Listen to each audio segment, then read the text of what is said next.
ഇറാനിനെ കുറിച്ച് പറയുമ്പോഴും George Bush ഇസ്ലാമിക വിരോധം കൊണ്ട് ഇറാനിനെ ആക്രമിച്ചു എന്നല്ല ഞാൻ പറയുക. ഇറാഖിലെ പെട്രോള് അമേരിക്കയിലെ കുത്തക കമ്പനികളായ ഷെവറോണിനും എക്സലിനും മൊബൈലിനും വേണ്ടി കൊടുക്കാൻ ചെയ്തു എന്നാണ്. അപ്പൊ ഇപ്പോഴും നമുക്കറിയാം എന്താ സംഭവിക്കണമെന്ന്. എന്ന് പറഞ്ഞാൽ അമേരിക്കൻ ഗവൺമെന്റിന്റെ താല്പര്യം പ്രാഥമികമായി അവിടുത്തെ കോർപ്പറേറ്റുകളുടെ താല്പര്യമാണ്. അതേ താല്പര്യമാണ് ഇന്ത്യയിലും ഉള്ളത്. 4 ലക്ഷം കോടിയുടെ വ്യാപാരം നടത്താൻ ഒരു കമ്പനിക്ക് സാധ്യതയുണ്ടെങ്കിൽ ഇവിടെ മാർക്കറ്റിംഗ് നടത്തുന്ന സുഹൃത്തുക്കൾക്കറിയാം 10% ഇനീഷ്യൽ മാർക്കറ്റിംഗ് എക്സ്പെൻഡിച്ചറായിട്ട് മാറ്റും. ഇതിൽ തുടക്കത്തിൽ കസ്റ്റമറെ ഉണ്ടാക്കാൻ, അങ്ങനെയാണ് പരസ്യം ചെയ്യുന്നതൊക്കെ.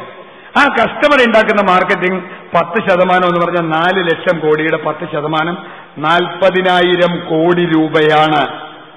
40,000 കോടി എന്ന് പറഞ്ഞാൽ നമുക്കിപ്പോ കേൾക്കുന്ന കണക്ക് ശരിയാണെങ്കിൽ ഒരു MPക്ക് 100 കോടി രൂപ വെച്ച് കൊടുത്താലും 272 MPമാരെ പിടിക്കാൻ 27,000 കോടി രൂപ മതി. പിന്നെയും 13,000 കോടി കയ്യിലിരിക്കും. പിന്നെ എങ്ങനെയാണ് വരാതിരിക്കുക? 40,000 കോടി രൂപ ഈ കരാർ ഉറപ്പിക്കാൻ വേണ്ടി ലോകത്തിറക്കാൻ അവിടെ തയ്യാറാണ്. ഇവിടെയുള്ള ആളുകളും അതുപോലെയാണ്. റിലയൻസ് ഇൻഡസ്ട്രി പോലെയുള്ള ആളുകൾ അവരാണ് ഇത്. മുലായം സിംഗ് ഒക്കെ മാറിയത് ഞാൻ മറ്റു കാര്യം കൊണ്ട് പറയല്ല. റിലയൻസ് ഇൻഡസ്ട്രി പോലെയുള്ള ആളുകളായിരിക്കും അതിന്റെ ഏജന്റുമാരായി ഇന്ത്യയിൽ വരിക. 4 ലക്ഷം കോടിയുടെ ബിസിനസ് ചെയ്യാൻ 10 വർഷത്തേക്ക് ചാൻസ് കിട്ടിയാൽ ഒരു മുലായം സിംഗിനോ ഒരു റിലയൻസിനോ ഒട്ടും മോശമല്ല. അതുകൊണ്ട് തീർച്ചയായും ഈ വ്യാപാരത്തിന്റെ കണക്ക് ഞാൻ അതിലേക്ക് അധികം പോകുന്നില്ല. പക്ഷെ പ്രധാനമായും ഇത് ഇന്ത്യയെ സംബന്ധിച്ചിടത്തോളം പ്രശ്നമാണ്. രണ്ടാമത്തെ കാര്യം, ഒരു വിദേശ രാജ്യത്തെ നിലയത്തെയും അവർ തരുമെന്ന് പറയുന്ന ഇന്ധനത്തെയും ഉറപ്പാക്കി 6%എങ്കിൽ 6% ഊർജ്ജ സുരക്ഷയുണ്ടാവുമെന്ന് എന്തുറപ്പാണുള്ളത്? അമേരിക്കയുടെ കഥ നമുക്കറിയാം. താരാപൂരിൽ നമുക്ക് 45 വർഷം മുമ്പ് നമുക്കൊരു നിലയം തന്നിട്ട് 10 വർഷം കഴിഞ്ഞപ്പോൾ നമ്മൾ പൊക്രാനിൽ സ്ഫോടനം നടത്തി എന്ന് പറഞ്ഞാൽ ഇന്ധനം തരാതിരിക്കുകയും ആ ഇന്ധനം നിൽക്കുകയും ചെയ്തു. എന്തുകൊണ്ട്? ഇറക്കുമതി ചെയ്യുന്ന നിലയങ്ങൾ ഇത് റിയാക്ടറിൽ 2-3 തരമുണ്ട്. അതിൽ ഒരു തരം നമ്മുടെ സാധാരണ പ്രകൃതിദത്തമായ യുറേനിയം ഉപയോഗിക്കുന്ന റിയാക്ടറാണ്. അതിന് ഘനജലം ഉണ്ടാക്കാനുള്ള വിദ്യ നമുക്കറിയാം. ആ വിദ്യ അനുസരിച്ച് നമ്മൾ റിയാക്ടർ ഉണ്ടാക്കുന്നുണ്ട്. പക്ഷേ അമേരിക്ക തരാൻ പോകുന്ന അതല്ല, സമ്പുഷ്ടീകരിച്ച യുറേനിയം ഉപയോഗിക്കുന്ന റിയാക്ടറാണ്. സമ്പുഷ്ടീകരിച്ച യുറേനിയം ഇന്ത്യക്ക് അതിന് സാങ്കേതിക വിദ്യയില്ല. ഞാൻ ഏതെങ്കിലും മാനവ ശാസ്ത്രജ്ഞന്മാരെ ആരെങ്കിലും അറിയുന്നവരുണ്ടെങ്കിൽ അറിയാം, ഇന്ത്യക്ക് എൻറിച്ച്മെന്റ് ടെക്നോളജി ഇല്ല. എൻറിച്ച്മെന്റ് ടെക്നോളജി ഇല്ലാത്തിടത്തോളം അമേരിക്ക തരുന്ന ഇന്ധനം അമേരിക്കാത്ത് നമുക്ക് നിൽക്കേണ്ടി വരും. സുഹൃത്തുക്കളെ, ഇവിടെ ഹൈഡ് ആക്ടിനെ കുറിച്ചോ മറ്റാക്ടിനെ കുറിച്ചൊക്കെ ഞാൻ പറയുന്നില്ല. പക്ഷെ ഒരു സംഭവം മാത്രം പറയാം. 4 ലക്ഷം കോടിക്ക് റിയാക്ടർ വാങ്ങി ഇന്ത്യ വച്ചിട്ട്, നിലയങ്ങൾ വാങ്ങി വെച്ചിട്ട് നാളെ ഇറാന് എതിരായി അല്ലെങ്കിൽ വേറെ എന്തെങ്കിലും അമേരിക്ക ചെയ്യുകയാണെങ്കിൽ ഇന്ത്യക്കാരോട് പറയാൻ പോണത് ഇറാനെതിരായി ഞങ്ങൾ ചെയ്യുമ്പോൾ നിങ്ങൾ കൂടെ വരണം. നമ്മൾ വരില്ല എന്ന് പറയും. വരില്ല എന്ന് പറഞ്ഞാൽ ഇന്ധനം തരില്ല എന്ന് പറയും. ഇന്ധനം തരില്ല എന്ന് പറഞ്ഞാൽ ഒരുപക്ഷെ എന്റെ മുമ്പിലിരിക്കുന്ന ആളുകൾ പോലും പറയും ഇറാന്റെ കാര്യം എന്തെങ്കിലും ആവട്ടെ, നമുക്ക് കറണ്ട് കിട്ടാൻ ഇപ്പൊ ഇറാന് 2 പോയാലും വേണ്ടില്ല, ഇറാന് നമ്മുടെ കറണ്ടല്ലേ 4 ലക്ഷം കോടി രൂപ മുടക്കിയിട്ട് അതിന് ഇന്ധനം ഇല്ലാണ്ട് ഇങ്ങനെ കിടക്കണ കണ്ടാൽ വലിയ വിഷമാണ്. അതുകൊണ്ട് ഇറാന്റെ കാര്യം എന്തെങ്കിലും ആവട്ടെ, നമ്മുടെ കുറച്ച് സൈനികരെ വിട്ടാലും വേണ്ടില്ല, നമുക്ക് ഇന്ധനം കിട്ടിയാൽ മതി എന്ന് പറയും. ഇവിടുത്തെ പ്രോ അമേരിക്കൻസ് പറയും നിങ്ങൾക്ക് ഇറാനോടാണോ താല്പര്യം, ഇന്ത്യയോടാണോ താല്പര്യം? നിങ്ങൾക്ക് ഇറാൻ എന്ത് ചെയ്താൽ നിങ്ങൾക്ക് എന്താ, നിങ്ങൾക്കിത് ചെയ്തുകൂടെ? ഇവിടെയാണ് ഇതിന്റെ ക്ലച്ച് കിടക്കുന്നത്. ഇനി ഈ പറയുന്ന കരാറിൽ വളരെ കൃത്യമായി പറയുന്ന ഒരു സാങ്കേതിക വിദ്യയും ഇന്ത്യക്ക് തരില്ല എന്ന് കരാറിലുണ്ട്. നമ്മൾ ചോദിക്കാം, 3-4 സാങ്കേതിക വിദ്യകൾ വളരെ പ്രധാനമാണ് ഇന്ത്യക്ക്. അതിലൊന്ന് ഞാൻ ഈ പറഞ്ഞതുപോലെ ഇന്ത്യയുടെ എൻറിച്ച്മെന്റ് ആണ്. എൻറിച്ച്മെന്റ് ടെക്നോളജി നമുക്ക് തന്നാൽ എന്താ തരാത്തത്? അതിന് അമേരിക്ക പറയുന്ന ന്യായം അതുകൊണ്ട് നിങ്ങൾ ബോംബുണ്ടാക്കും എന്നാണ്. അതുകൊണ്ട് നിങ്ങൾ ബോംബുണ്ടാക്കാൻ ആ ടെക്നോളജി പോരാ, ഞാൻ അതിൽ കിടക്കുന്നില്ല. അതുകൊണ്ട് നിങ്ങൾ ബോംബുണ്ടാക്കും. അതിനല്ലേ സുഹൃത്തെ നിങ്ങൾ നിങ്ങളുടെ സകലപാന പരിശോധന IAEA പരിശോധന വച്ചിട്ടുള്ളത്? നിങ്ങളുടെ അടുക്കളയിൽ വരെ കയറി പരിശോധിക്കാൻ IAEA എന്ന സ്ഥാപനത്തിന് അവകാശം കൊടുത്തിട്ടുള്ളത്. പിന്നെന്തിനാ? പോരാ. അവിടെയാണ് നിങ്ങൾക്കറിയാം, ആണവ ദുർവ്യാപന കരാർ അനുസരിച്ച് സമ്പുഷ്ടീകരണത്തിന് അധികാരമുള്ള രാജ്യമാണ് ഇറാൻ. അവർ പറയുന്നത് ഞങ്ങൾ നിയമം തെറ്റിച്ച് ഒന്നും ചെയ്യുന്നില്ല. മറ്റ് NPT രാജ്യങ്ങൾ, ഇന്ത്യ NPTയിലില്ല, രാജ്യങ്ങൾ ചെയ്യുന്ന സമ്പുഷ്ടീകരണം ഞങ്ങളുടെ ഇന്ധനത്തിന് ആവശ്യമായ സമ്പുഷ്ടീകരണമാണ് ഞങ്ങൾ ചെയ്യുന്നത്, നിങ്ങൾ പരിശോധിക്കുക. അപ്പൊ അമേരിക്ക പറഞ്ഞത് ഇറാന്റെ കാര്യത്തിൽ വിശ്വസിക്കാനാവില്ല. അപ്പൊ നിയമവും കരാറും പാലിക്കാൻ പോലും ഇറാന്റെ കാര്യത്തിൽ തയ്യാറാവാത്ത അമേരിക്ക ഇന്ത്യയോട് എന്ത് നിലപാടെടുക്കും? എങ്ങനെയാണെങ്കിൽ അമേരിക്ക പറയുന്നത് മുഴുവൻ കേട്ടാൽ നിങ്ങൾക്ക് ഇന്ധനവും തരും, ചിലപ്പോ ചിലപ്പോൾ വേറെ എന്തെങ്കിലുമൊക്കെ തരും. അവർ പറയുന്ന വിലയ്ക്ക് ഇവിടെയുള്ള ആളുകൾക്ക് ലാഭമുള്ളതുകൊണ്ട് ഇവിടെയുള്ള ആളുകൾ അത് വാങ്ങിച്ചോളാൻ പറയും. പിന്നെ ഇന്ധനത്തിന് വില കൂടിയാൽ, മറ്റേ ഇലക്ട്രിസിറ്റിക്ക് വില കൂടിയാൽ ആർക്കാ വിരോധം?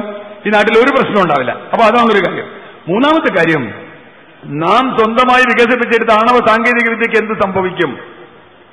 തകർന്നടിഞ്ഞു പോവും. ഇന്ത്യ പണ്ഡിറ്റ് ഈ മൻമോഹൻ സിംഗോ അല്ലെങ്കിൽ സോണിയാഗാന്ധിയോ കാണുന്ന കോൺഗ്രസ് ഒന്നുമല്ല കോൺഗ്രസ്. പണ്ഡിറ്റ് ജവഹർലാൽ നെഹ്റുവിന്റെ ആണവ നയത്തെക്കുറിച്ച് ആരെങ്കിലും എടുത്തു വായിക്കണം.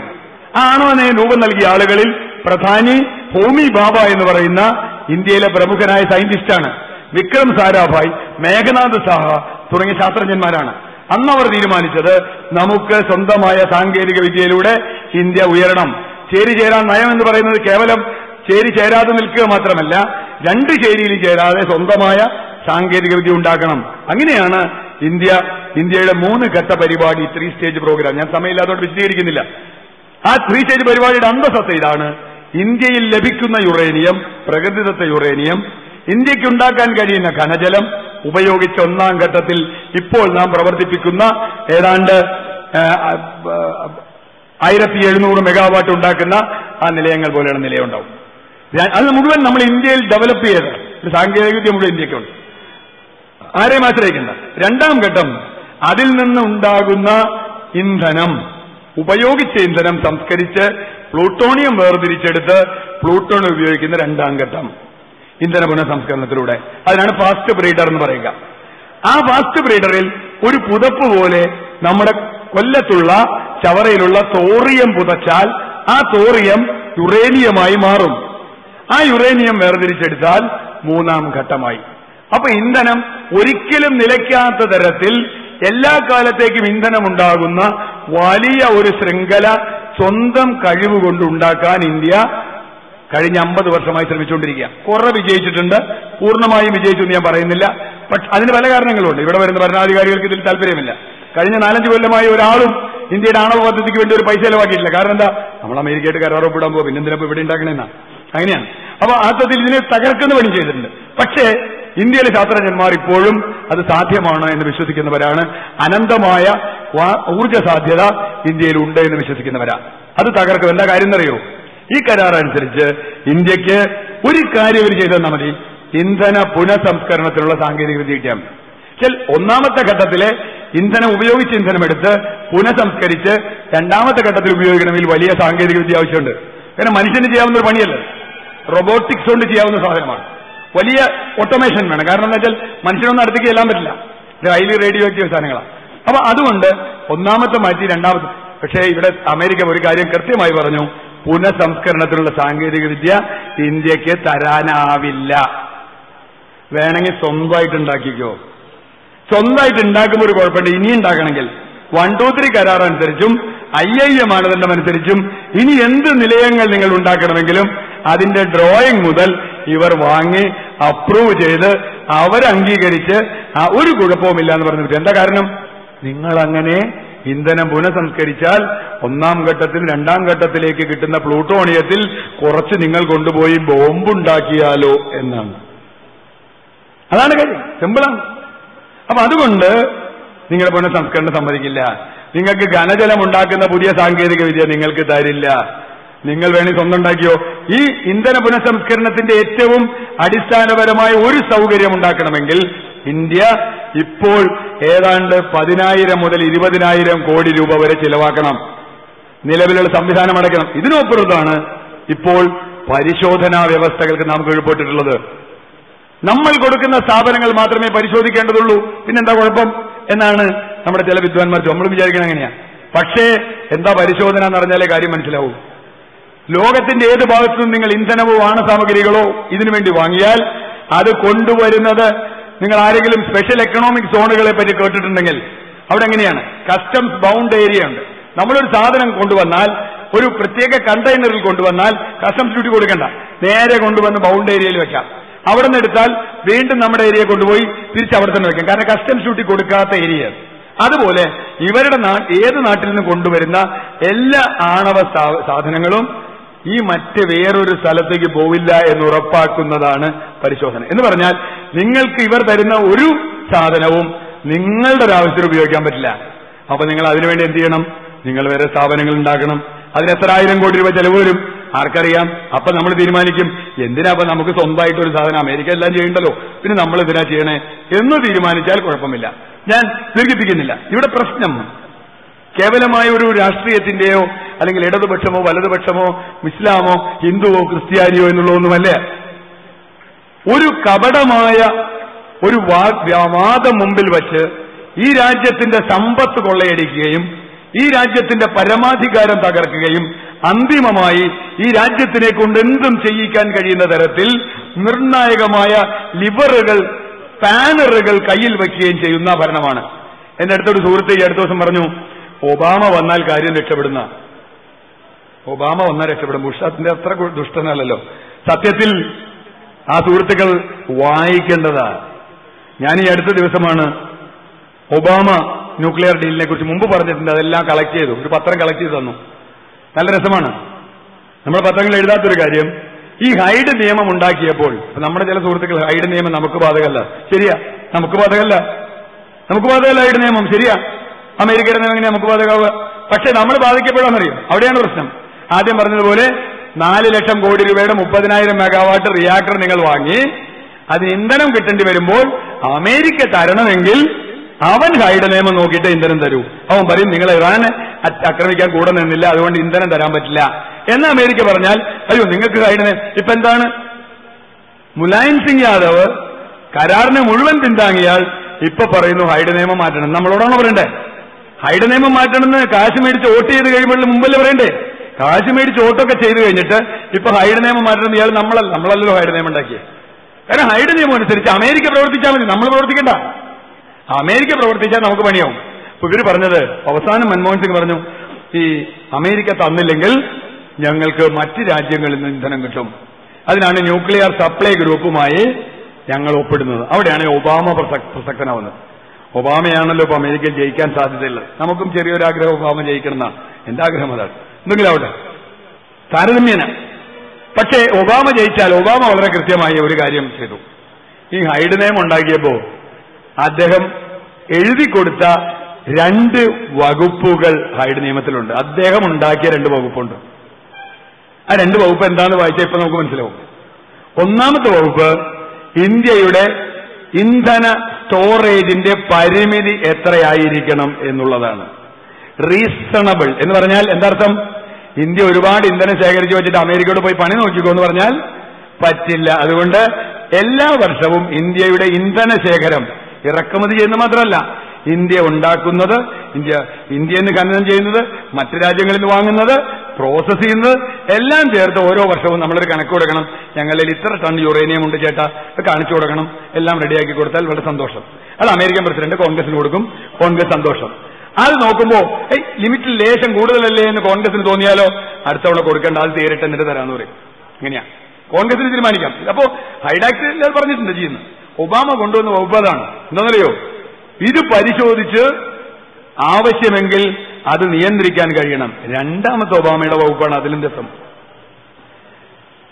രണ്ടാമത്തെ ഭേദഗതി, അമേരിക്ക ഏതെങ്കിലും കാരണവശാൽ 123 കരാറിൽ റദ്ദാക്കിയാൽ മറ്റ് ആണവ ഇന്ധന രാജ്യങ്ങൾ ഒന്നും തന്നെ ഇന്ത്യക്ക് ഇന്ധനം കൊടുക്കില്ല എന്ന് അമേരിക്കൻ പ്രസിഡന്റ് ഉറപ്പാക്കണം. ആണ് പ്രശ്നം. ഇന്ന് ഫ്രാൻസിന്റെ നിന്ന് മേടിക്കാം, റഷ്യയുടെ നിന്ന് മേടിക്കാം, നടക്കൂല. ഇനി അങ്ങനെയാണ് ഏതെങ്കിലും സുഹൃത്തുക്കൾ പറയുന്നതെങ്കിൽ വളരെ സിമ്പിൾ ആയൊരു യുക്തിയുണ്ട്. ഇന്ത്യ ഇപ്പോൾ അന്താരാഷ്ട്ര ആണവോർജ്ജ ഏജൻസിയായിട്ട് കരാർ ഒപ്പുവെച്ചിട്ടുണ്ട്. നമുക്ക് ഫ്രാൻസുമായിട്ട് കരാറുണ്ടാക്കാം, നമുക്ക് റഷ്യയായിട്ട് കരാറുണ്ടാക്കാം, നമുക്ക് അവരിൽ നിന്ന് ഇന്ധനം മേടിച്ചാൽ പോലെ. എന്തിനാണ് ഈ 1, 2, 3 എന്ന് പറഞ്ഞ കരാർ അമേരിക്കയായിട്ട് ഉണ്ടാക്കണേ? പ്രശ്നം എന്താ? അമേരിക്കയുമായി കരാറുണ്ടാക്കാതെ മറ്റൊരു രാജ്യവും കരാറിൽ ഒപ്പിടില്ല എന്നതുകൊണ്ടാണ്. ഒന്ന്, അപ്പോഴോ എന്താർത്ഥം? അമേരിക്കയുമായി കരാർ റദ്ദായാൽ മറ്റെല്ലാ രാജ്യങ്ങളുടെയും കരാർ റദ്ദാവുന്നു എന്നാണ്. കൊടുക്കാൻ സമ്മതിക്കില്ല. അത് അവരുടെ രാജ്യത്തിന്റെ നിയമമാണ്. ഞാൻ പറഞ്ഞു വന്നത്, ഒരുപാട് പറയാനുണ്ട്. ഞാൻ പറഞ്ഞു വന്നത്, ഒരു രാജ്യത്ത് നിന്നും ഇന്ധനം കിട്ടാൻ ഒരു സ്വതന്ത്ര നിലപാടെടുത്താൽ ഇന്ത്യക്ക് കഴിയാത്ത അവസ്ഥ വരുന്ന തരത്തിൽ ഒരു ചതുരംഗത്തിൽ ഏതാണ്ട് ചെക്കുമേറ്റായ അടിയറവായ ഒരു രാജാവിന്റെ സ്ഥലത്താണ് ഇപ്പോൾ നമ്മുടെ പ്രധാനമന്ത്രി നിൽക്കുന്നത് എന്നതാണ് പ്രശ്നം. നമ്മുടെ രാജ്യം, പ്രധാനമന്ത്രി നാളെ പോവാം, പക്ഷെ രാജ്യം അവിടെ നിൽക്കുന്നത്, അതാണ് പ്രശ്നം. ഇങ്ങനൊരു കുഴപ്പത്തിലേക്ക്, എല്ലാ സ്ഥലത്തും നമുക്ക് യാതൊരു നിയന്ത്രണവുമില്ലാത്ത കുഴപ്പത്തിലേക്ക് കൊണ്ടുവരാൻ കഴിയുന്ന ഒരു വികസന നയം നമ്മുടെ രാജ്യത്തിന് ആവശ്യമുണ്ടോ എന്ന ചോദ്യമുണ്ട്. ഞാൻ സാങ്കേതിക കാര്യം മാത്രമാണ് പറയുന്നത്, രാഷ്ട്രീയമായി ഒന്നും പറയുന്നില്ല എന്ന് പറഞ്ഞതുകൊണ്ട്.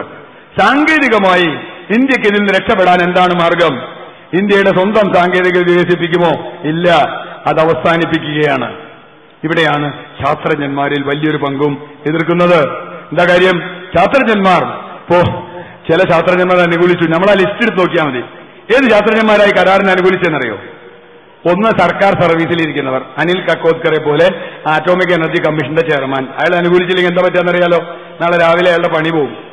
അയാൾ റിട്ടയർ ചെയ്താൽ അയാളും പറയുന്നതിന് എതിരായിട്ട്. റിട്ടയർ ചെയ്ത മുഴുവൻ ശാസ്ത്രജ്ഞന്മാരും, ഡോക്ടർ പി കെ അയ്യങ്കാരും ഡോക്ടർ ഗോപാലകൃഷ്ണനും എച്ച്.എൻ. സേത്തനെയും എം.ആർ. ശ്രീനിവാസനും അടക്കം മുഴുവൻ ആളുകളെതിരാ. പിന്നെ നമ്മുടെ മുലായം സിംഗ് യാദവിനെ ഉപദേശിച്ച അബ്ദുൽ കലാം എതിരല്ല എന്നൊരു വാദമുണ്ട്.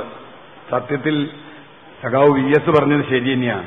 അബ്ദുൽ കലാം ഒരു ആണവ ശാസ്ത്രജ്ഞനെയല്ല, അയാൾ ശാസ്ത്രജ്ഞനെയല്ല, അയാൾ റോക്കറ്റ്, അതായത് ബഹിരാകാശ എഞ്ചിനീയറാണ്, ബഹിരാകാശ സ്പേസ് എഞ്ചിനീയറാണ്, ശാസ്ത്രജ്ഞനാണെന്ന് പറയരുത്. നേരെ മറിച്ച് ഡോക്ടർ പി കെ അയ്യങ്കാർ ശാസ്ത്രജ്ഞനാണ്.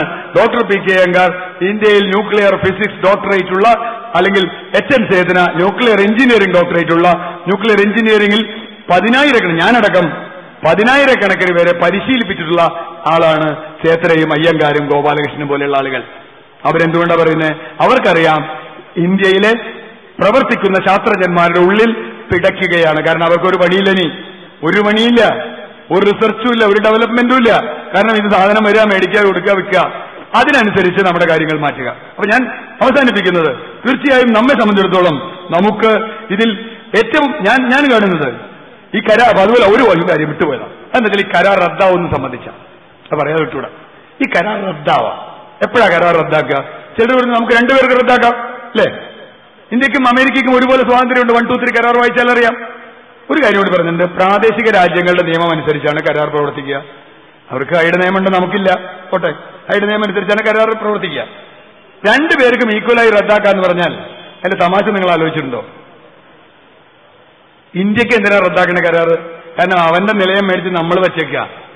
അവൻ ഇന്ധനം തന്നാലേ നമുക്കിത് പ്രവർത്തിപ്പിക്കാൻ പറ്റൂ. നമ്മുടെ ഒരു സാധനം അവന് കൊടുത്തിട്ടില്ലല്ലോ. അപ്പോ ഇന്ത്യ കരാർ റദ്ദാക്കോ? അപ്പൊ ഏകപക്ഷീയമായി കരാർ റദ്ദാക്കാമെന്ന് വന്നാൽ ആർക്കാ അതിന്റെ ദോഷം?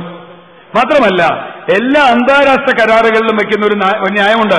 2 വ്യക്തികൾ തമ്മിൽ കരാർ വെച്ചാൽ, 2 കമ്പനികൾ കരാർ വെച്ചാൽ ഒരു ആർബിട്രേഷൻ അതോറിറ്റി ഉണ്ടാവും, ഒരു ആർബിട്രേറ്റർ വേണം. ഈ 2 പേർ തമ്മിൽ ചർച്ച ചെയ്ത് കരാർ തരില്ല ഇതിലെ. പക്ഷേ ഈ കരാർ എങ്ങനെയാണെന്നറിയോ? നിങ്ങൾ ആരോട് വായിച്ചു നോക്കുക. 1, 2, 3 കരാറിൽ ഒരു പാർട്ടിക്ക് തർക്കം വന്നാൽ നോട്ടീസ് കൊടുക്കുക, എന്നിട്ടോ ചർച്ച ചെയ്യുക, പിന്നെയോ വീണ്ടും ചർച്ച ചെയ്യുക, പിന്നെയോ കരാറിന്ന് പിൻവാങ്ങുക. അത്രയുള്ളൂ. എന്ന് പറഞ്ഞാൽ അമേരിക്കയ്ക്ക് നമ്മളോട് ഇഷ്ടമില്ല. നാളെ രാവിലെ മൻമോഹൻ സിംഗിനോട് പറയുന്നു, രാവിലെ വീട്ടിൽ വരുമെന്ന് പറയുന്നു. മൻമോഹൻ സിംഗ് അവിടെ ചെല്ലുന്നു, ചർച്ച ചെയ്യുന്നു. രക്ഷയില്ല, ഞങ്ങൾക്ക് സ്വീകാര്യമല്ല. രണ്ടാമത് മൻമോഹൻ സിംഗിനെ വിളിക്കുന്നു, അല്ലെങ്കിൽ ബുഷിന്റെ ആളുകൾ ഇവിടെ വരുന്നു, ചർച്ച ചെയ്യുന്നു. 2 തവണ ചർച്ച ഫെയിലായി. അമേരിക്ക എന്ത് ചെയ്യും?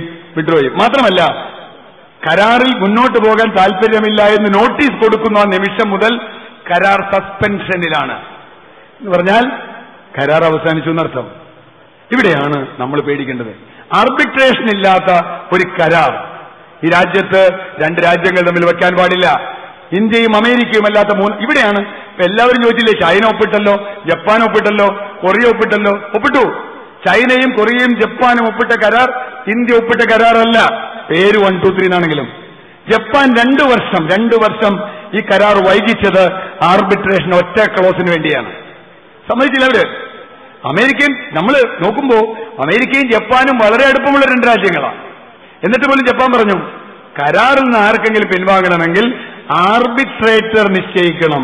ആർബിട്രേറ്റർ എന്ന് പറഞ്ഞാൽ ഇന്ത്യക്കും അല്ലെങ്കിൽ ജപ്പാനും അമേരിക്കയ്ക്കും സ്വീകാര്യമായ മൂന്നാമതൊരാൾ. അത് UN ആവാം, IAEA ആവാം, ആര് വേണിയാവാം. അപ്പൊ പക്ഷെ ഇവിടെ അതുപോലുമില്ല. അമേരിക്കയ്ക്ക് തീരുമാനിക്കാം. ഇപ്പൊ ചിലർ പറഞ്ഞു ഇന്ത്യക്കും തീരുമാനിക്കാം. ഇന്ത്യക്ക് തീരുമാനിച്ചാൽ എന്താ സംഭവിക്കുക? ഇന്ത്യ കരാറിൽ നിന്ന് പിൻവാങ്ങിയാൽ ഇന്ത്യ ആർക്കാ നഷ്ടം? നമ്മൾ സിനിമ കാണാൻ കാശ് കൊടുത്ത് കയറിയിട്ട് സിനിമ കാണാണ്ട് ഇറങ്ങിപ്പോകുന്ന സിനിമക്കാരെ പറ്റിച്ചു എന്ന് പറഞ്ഞ മാതിരിയാ, അല്ലേ? ഞാൻ സിനിമക്കാരെ പറ്റിച്ചു, ഞാൻ കണ്ടില്ല എന്ന്. അല്ല, കണ്ടിട്ട് ചില ഗുണങ്ങളുണ്ട്, അത് വേറെ പ്രശ്നം.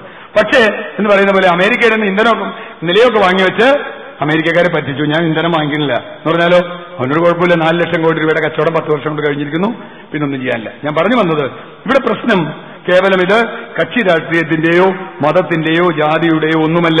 ഇതുകൊണ്ടൊരു ഊർജ്ജ സുരക്ഷയും ഇന്ത്യക്ക് ഉണ്ടാവുന്നില്ല. അങ്ങനെ ഊർജ്ജമുണ്ടായാൽ നമുക്ക് താങ്ങാനാവില്ല. അത് അങ്ങനെ മാത്രമല്ല, അതിന്റെ പേരിൽ നമ്മളെ പല രീതിയിൽ നിയന്ത്രിക്കും. എന്നെ ഇതിന് ക്ഷണിച്ച ജമാഅത്തെ ഇസ്ലാമിക്കും എന്നെ ശ്രമിച്ച നിങ്ങൾക്കും നന്ദി രേഖപ്പെടുത്തുന്നു. നന്ദി, നമസ്കാരം.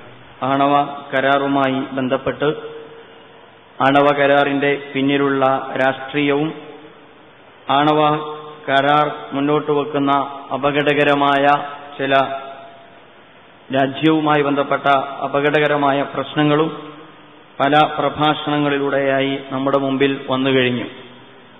ശ്രീ CR നിർത്തിയിടത്ത് നിന്ന് ആരംഭിക്കുവാനാണ് ഞാൻ ആഗ്രഹിക്കുന്നത്. അദ്ദേഹം പറഞ്ഞതുപോലെ ആണവ കരാർ എന്ന് പറയുന്നത് ഹിന്ദുവിന്റെയോ അല്ലെങ്കിൽ മുസ്ലിമിന്റെയോ അതല്ലെങ്കിൽ ഏതെങ്കിലും ഒരു മതവിഭാഗത്തിന്റെയോ ഏതെങ്കിലും ഒരു രാഷ്ട്രീയ പ്രസ്ഥാനത്തിന്റെയോ താൽപര്യവുമായി ബന്ധപ്പെട്ട് കിടക്കുന്നതല്ല. നമ്മുടെ രാജ്യവുമായി ബന്ധപ്പെട്ട് കിടക്കുന്ന വളരെ മൗലികമായ ഒരു പ്രശ്നമാണ്. ആ ഒരു സ്വഭാവത്തോടുകൂടി ആണവ കരാറും അത് രാജ്യത്തിന് വരുത്തിവെക്കുന്ന അപകടങ്ങളെക്കുറിച്ചും നാം വിശകലനം ചെയ്യേണ്ടതുണ്ട് എന്നാണ് ആമുഖമായി ഞാൻ ഉണർത്തുവാൻ ആഗ്രഹിക്കുന്നത്.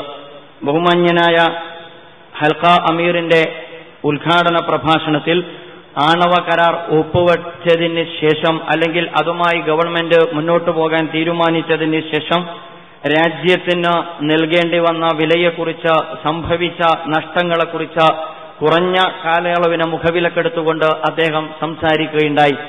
അഥവാ ഇന്ത്യ രാജ്യത്തെ സംബന്ധിച്ചിടത്തോളം കനത്ത നഷ്ടത്തിന് കാരണമായ കരാറിലാണ് നമ്മുടെ ഭരണകൂടം ഒപ്പുവെച്ചിരിക്കുന്നത്.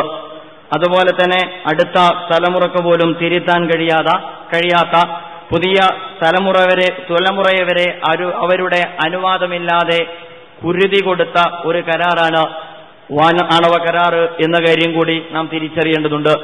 നമുക്കറിയാവുന്നതുപോലെ കഴിഞ്ഞ 2008 ജൂലൈ 22 എന്ന് പറയുന്നത് ഇന്ത്യയുടെ ചരിത്രത്തിൽ ഒരുപക്ഷെ വളരെ സുപ്രധാനമായ നിർണായകമായ പ്രതിസന്ധികളെ അഭിമുഖീകരിച്ച ചരിത്രത്തിലെ സന്നിഗ്ധ ഘട്ടങ്ങളുടെ കൂട്ടത്തിൽ എഴുതി ചേർക്കേണ്ടുന്ന ഡേറ്റാണ് യഥാർത്ഥത്തിൽ 2008 ജൂലൈ 22 എന്ന് പറയുന്നത്. ആ 2 ദിവസം നടന്ന പാർലമെന്റിനകത്ത് നടന്ന ചർച്ചകളും ചർച്ചയുടെ തുടർച്ചയായി നടന്ന ഒരുപാട് കോപ്രായങ്ങളും ഒരുപക്ഷെ മാലോകരെല്ലാവരും അവരുടേതായ നേർക്കണ്ണുകൾ കൊണ്ട് കാണുകയായിരുന്നു എന്ന കാര്യം കൂടി വിസ്മരിച്ചുകൊണ്ടാണ് നമ്മുടെ ഉത്തരവാദിത്തപ്പെട്ട ജനപ്രതിനിധികളും പല രാഷ്ട്രീയ പ്രസ്ഥാനങ്ങളും വിശ്വാസ പ്രമേയവുമായി ബന്ധപ്പെട്ട ചർച്ചയിൽ പങ്കെടുത്തത്. എന്റെ സുഹൃത്തുക്കൾ ആ ചർച്ച ശ്രദ്ധിച്ചിട്ടുണ്ടാകും. ഒരാളും ആ ചർച്ചയുമായി ബന്ധപ്പെട്ട് 2 ദിവസത്തെ ചർച്ചയ്ക്കിടയിൽ നിരവധി ആളുകൾ സംസാരിച്ചുവെങ്കിലും ഒരു വലിയ വിഭാഗം ആളുകൾ ആണവ കരാർ എന്തെന്ന് ചർച്ച ചെയ്യുവാൻ, അത് സൃഷ്ടിക്കുന്ന പ്രശ്നങ്ങൾ എന്തെന്ന് ചർച്ച ചെയ്യുവാൻ, ഹൈഡാക്ടുമായി ബന്ധപ്പെട്ട അതല്ലെങ്കിൽ IAEAയുമായി ബന്ധപ്പെട്ട് നാം ഒപ്പുവെക്കുന്ന സേഫ് ഗാർഡുമായി ആണവ സുരക്ഷാ നിബന്ധന കരാറുമായി ബന്ധപ്പെട്ട അത് സൃഷ്ടിക്കുന്ന അപകടങ്ങളെക്കുറിച്ച് ചർച്ച ചെയ്യുന്ന ഒരു സ്വഭാവത്തിലല്ല നമ്മുടെ പാർലമെന്റ് വിശ്വാസപ്രമേയ ചർച്ച നടന്നത്. മറിച്ച് പരസ്പരമുള്ള രാഷ്ട്രീയ പകപോക്കലുകളുടെ അതുപോലെ തന്നെ ഉപരിപ്ലവകരമായ വിശകലന രീതികളുടെ ഏറ്റവും നല്ല ഉദാഹരണമാണ് നമുക്ക് പാർലമെന്റിൽ നിന്ന് വായിച്ചെടുക്കാൻ കഴിഞ്ഞത്. ഇപ്പോൾ ഈ മഞ്ചേരി പട്ടണത്തിലുൾപ്പെടെ ഇന്ത്യൻ നാഷണൽ കോൺഗ്രസിന്റെ പ്രതിനിധികൾ ആണവ കരാറുമായി ബന്ധപ്പെട്ട് അവരുടെ സമുന്നതരായ നേതാക്കന്മാരെ വെച്ച് വിശദീകരണ സമ്മേളനം നടത്തി കഴിഞ്ഞു. നാളെയോ മറ്റന്നാളോ അങ്ങ് കോഴിക്കോട് നടക്കാൻ പോവുകയാണ്. ഞാൻ എന്റെ സുഹൃത്തുക്കളോട് പറയുവാനുള്ളത്, ഈ ഇടതുപക്ഷമെന്നോ വലതുപക്ഷമെന്നോ വ്യത്യാസമില്ലാതെ ഇന്ത്യൻ നാഷണൽ കോൺഗ്രസിൽ അണിനിരന്നിരിക്കുന്ന പ്രവർത്തകരുൾപ്പെടെ മുഖവിലക്കെടുക്കേണ്ടുന്ന ഒരു കാര്യമുണ്ട്. ഒരു പൊതുയോഗം നിങ്ങൾ ശ്രദ്ധിക്കണം. ഞാൻ ചോദിക്കുന്നത്, ഇന്ത്യ ഏർപ്പെട്ടിരിക്കുന്ന 123 കരാറുമായി ബന്ധപ്പെട്ട് ഇന്ത്യ ആ കരാറിൽ ഏർപ്പെടുന്നതോടുകൂടി ബാധകമാകുന്ന ഹൈഡാക്ടുമായി ബന്ധപ്പെട്ട് അതിനെ തുടർന്നു വരുന്ന സേഫ് ഗാർഡുമായി ബന്ധപ്പെട്ട് സത്യസന്ധമായി ജനങ്ങളോട് വിശദീകരിച്ചതിന് ശേഷം ഇത് രാജ്യ താൽപര്യത്തിന് അനുഗുണമാണ് എന്ന് ആർജവത്തോടുകൂടി പറയുവാൻ ഇന്ത്യൻ നാഷണൽ കോൺഗ്രസിന് സാധിക്കുമോ എന്ന് വെല്ലുവിളിക്കുവാൻ ഈ സന്ദർഭം ഞാൻ ഉപയോഗപ്പെടുത്തുകയാണ്. അവർക്ക് കഴിയില്ല. കാരണം കരടുകളും വസ്തുതകളും നമ്മോട് സംസാരിച്ചു കൊണ്ടിരിക്കുന്ന ചില യാഥാർത്ഥ്യങ്ങളുണ്ട്. ആ യാഥാർത്ഥ്യങ്ങൾ രാജ്യത്തിന്റെ സ്വാതന്ത്ര്യം പണയപ്പെടുത്തുന്നതാണ്. അങ്ങനെ അത്തരം ചില ഒളിച്ചുകടത്തലുകൾ ഈ കരാറുമായി ബന്ധപ്പെട്ടിട്ടില്ലായിരുന്നുവെങ്കിൽ 4.5 കൊല്ലത്തോളം അല്ലെങ്കിൽ 4 കൊല്ലത്തിലധികം തങ്ങളെ നിരുപാധികം അല്ലെങ്കിൽ തങ്ങളെ ഒന്നും പ്രതീക്ഷിക്കാതെ പിന്തുണച്ച ഇടതുപക്ഷത്തിന്റെ പിന്തുണ വലിച്ചെറിഞ്ഞുകൊണ്ട് എന്തിനാണ് അമർ സിംഗ് അംബാനി അമേരിക്ക കൂട്ടുകെട്ടിലേക്ക് UPA സർക്കാരിനെ ശ്രീ മൻമോഹൻ സിംഗ് കൊണ്ടെത്തിച്ചത് എന്ന മൗലികമായ ചോദ്യം നമ്മുടെ മുമ്പിൽ ഉയർന്നു വരുന്നു. നിങ്ങൾക്കറിയാവുന്നതുപോലെ ഒരു വലിയ വിഭാഗത്തിന്റെ പിന്തുണ 22-ന് വൈകുന്നേരത്തെ വോട്ടെടുപ്പിൽ ശ്രീ മൻമോഹൻ സിംഗിന് ലഭിച്ചു. ആ ലഭിച്ച പിന്തുണ എവിടെ നിന്നാണ് ലഭിച്ചത് എന്ന പത്രഗോളങ്ങൾ നമ്മോട് പറഞ്ഞുകൊണ്ടിരിക്കുന്നു. വിലക്കയറ്റം നേരിടുന്ന ഇന്ത്യയിൽ, ഭക്ഷ്യക്കമ്മി നേരിടുന്ന ഇന്ത്യയിൽ, നിരവധി പ്രതിസന്ധികളെ നേരിടുന്ന ഇന്ത്യയിൽ, നാണയപ്പെരുപ്പം വർദ്ധിക്കുന്ന ഇന്ത്യയിൽ ഏറ്റവും കൂടുതൽ വില കൂടിയ ഒരായുധമായി രാജ്യത്തെ ജനപ്രതിനിധികൾ മാറിയ ദാരുണമായ സംഭവവും ഈ സന്ദർഭത്തിലാണ് ഉണ്ടായത് എന്ന് നിങ്ങൾ അറിയേണ്ടതുണ്ട്. ലക്ഷക്കണക്കിന് ജനങ്ങൾ തങ്ങളുടെ ഇംഗിതത്തെ പ്രതിനിധീകരിക്കുന്നതിനു വേണ്ടി പാർലമെന്റിലേക്ക് അയച്ച നമ്മുടെ ജനപ്രതിനിധികൾ തങ്ങൾ പ്രതിനിധീകരിക്കേണ്ടുന്ന ജനവിഭാഗത്തിന്റെ സ്വാതന്ത്ര്യത്തെയും സ്വയം നിർണയാവകാശത്തെയും അമേരിക്കൻ ഡോളറിന് മുമ്പിൽ പണയപ്പെടുത്തിയ ദാരുണമായ കാഴ്ചയാണ് നാം പാർലമെന്റ് മന്ദിരത്തിനകത്ത് കാണാൻ നമുക്ക് സാധിച്ചത്. ഒരുപക്ഷെ കോടികൾ വാരിയെറിയുന്ന കാഴ്ച ഇന്ത്യൻ പാർലമെന്റിന് തന്നെ അപമാനകരമാണ്. അതുകൊണ്ടാണ് നാം പറയുന്നത് 2008 ജൂലൈ 22-ന് ഇന്ത്യൻ പാർലമെന്റിൽ ഇന്ത്യയിലെ 100 കോടി ജനവിഭാഗം പരാജയപ്പെടുകയും അമേരിക്കൻ സാമ്രാജ്യത്വം വിജയിക്കുകയും ചെയ്ത സുദിനമാണ്. അതുപോലെ തന്നെ 2008 ജൂലൈ 22 ഇന്ത്യൻ ജനത പരാജയപ്പെട്ടതുപോലെ തന്നെ ഒരുപക്ഷെ ഈ രാജ്യത്തെ സംബന്ധിച്ചിടത്തോളം മൻമോഹൻ സിംഗ് വിജയിച്ചതോടുകൂടി വിജയിച്ചത് ശ്രീ ജോർജ് W. ബുഷ് ആയിരുന്നു എന്ന കാര്യവും നാം അനുസ്മരിക്കേണ്ടതുണ്ട്. അങ്ങനെ നീണ്ട പതിറ്റാണ്ടുകളോളം സ്വാതന്ത്ര്യാനന്തര ഭാരതം അതിന്റെ മുന്നോട്ടുള്ള പ്രയാണത്തിനു മധ്യേ സ്വാതന്ത്ര്യവും സ്വയം നിർണയ അവകാശവും പരിപൂർണമായ അർത്ഥത്തിൽ സാമ്രാജ്യത്വത്തിന്റെ കാൽക്കീയിൽ കാഴ്ചവെച്ചിരിക്കുന്നു. എന്റെ പ്രിയപ്പെട്ട സുഹൃത്തുക്കൾ, ഒരു കാര്യം തിരിച്ചറിയേണ്ടതുണ്ട്. ഇവിടെ ആണവ കരാറുമായി ബന്ധപ്പെട്ട് നമ്മുടെ രാജ്യത്തെ ഉത്തരവാദിത്തപ്പെട്ട രാഷ്ട്രീയ പ്രസ്ഥാനം രാജ്യസ്നേഹത്തെ ബന്ധപ്പെടുത്തിക്കൊണ്ട് കരാറിനെ വായിക്കുകയുണ്ടായി. രാജ്യസ്നേഹമുള്ളവർ കരാറിനെ പിന്തുണക്കണം. ഈ ഭാഷ ജോർജ് W. ബുഷിന്റെ ഭാഷയാണ്. ഇറാഖ് അധിനിവേശ ഘട്ടത്തിൽ അദ്ദേഹം പറഞ്ഞു, ഒന്നുകിൽ ഭീകരരോടൊപ്പം അല്ലെങ്കിൽ ഞങ്ങളോടൊപ്പം, മൂന്നാമതൊരു ചോയ്സ് ലോകത്തുള്ള ജനവിഭാഗത്തിനില്ല. അതേ പ്രവണതയാണ് ശ്രീ മൻമോഹൻ സിംഗും നമ്മുടെ മുമ്പിൽ കാഴ്ചവെച്ചത്. രാജ്യസ്നേഹമുള്ള ആളുകൾ ആണവ കരാറിനെ പിന്തുണക്കണം. ആണവ കരാറിനെ പിന്തുണക്കാത്തവർ രാജ്യസ്നേഹമില്ലാത്തവരാണ്. ഇത് പറയുന്ന ആളുകൾ ഈ രാജ്യത്തിന്റെ സ്വാതന്ത്ര്യത്തിന്, ഈ രാജ്യത്തിന്റെ സെക്യുലറിസത്തിന്, ഈ രാജ്യത്തിന്റെ ഡെമോക്രസിക്ക് ഏൽപ്പിച്ച ശക്തമായ ആഘാതം ചരിത്രത്തിൽ നിന്ന് വായിച്ചെടുക്കാതെ അവരെ വിശകലനം ചെയ്യുന്നത് ശരിയാവുകയില്ല. നമുക്കറിയാം, ഇന്ത്യ രാജ്യത്തെ സംബന്ധിച്ചിടത്തോളം രാജ്യത്തിന്റെ സ്വാതന്ത്ര്യത്തിനും ഡെമോക്രസിക്കും ചരിത്രത്തിന്റെ വ്യത്യസ്തമായ ഘട്ടത്തിൽ ശക്തമായ ആഘാതമേൽപ്പിച്ചവരാണ് രാജ്യത്ത് നമ്മോട് രാജ്യസ്നേഹത്തെക്കുറിച്ച് സംസാരിക്കുന്നത്. 1975 ഇന്ത്യൻ സ്വാതന്ത്ര്യത്തെ അടിയന്തരാവസ്ഥയിലൂടെ തടവറയിലിട്ടവരാണ് നമ്മോട് സ്വാതന്ത്ര്യത്തെക്കുറിച്ച് സംസാരിക്കുന്നത്.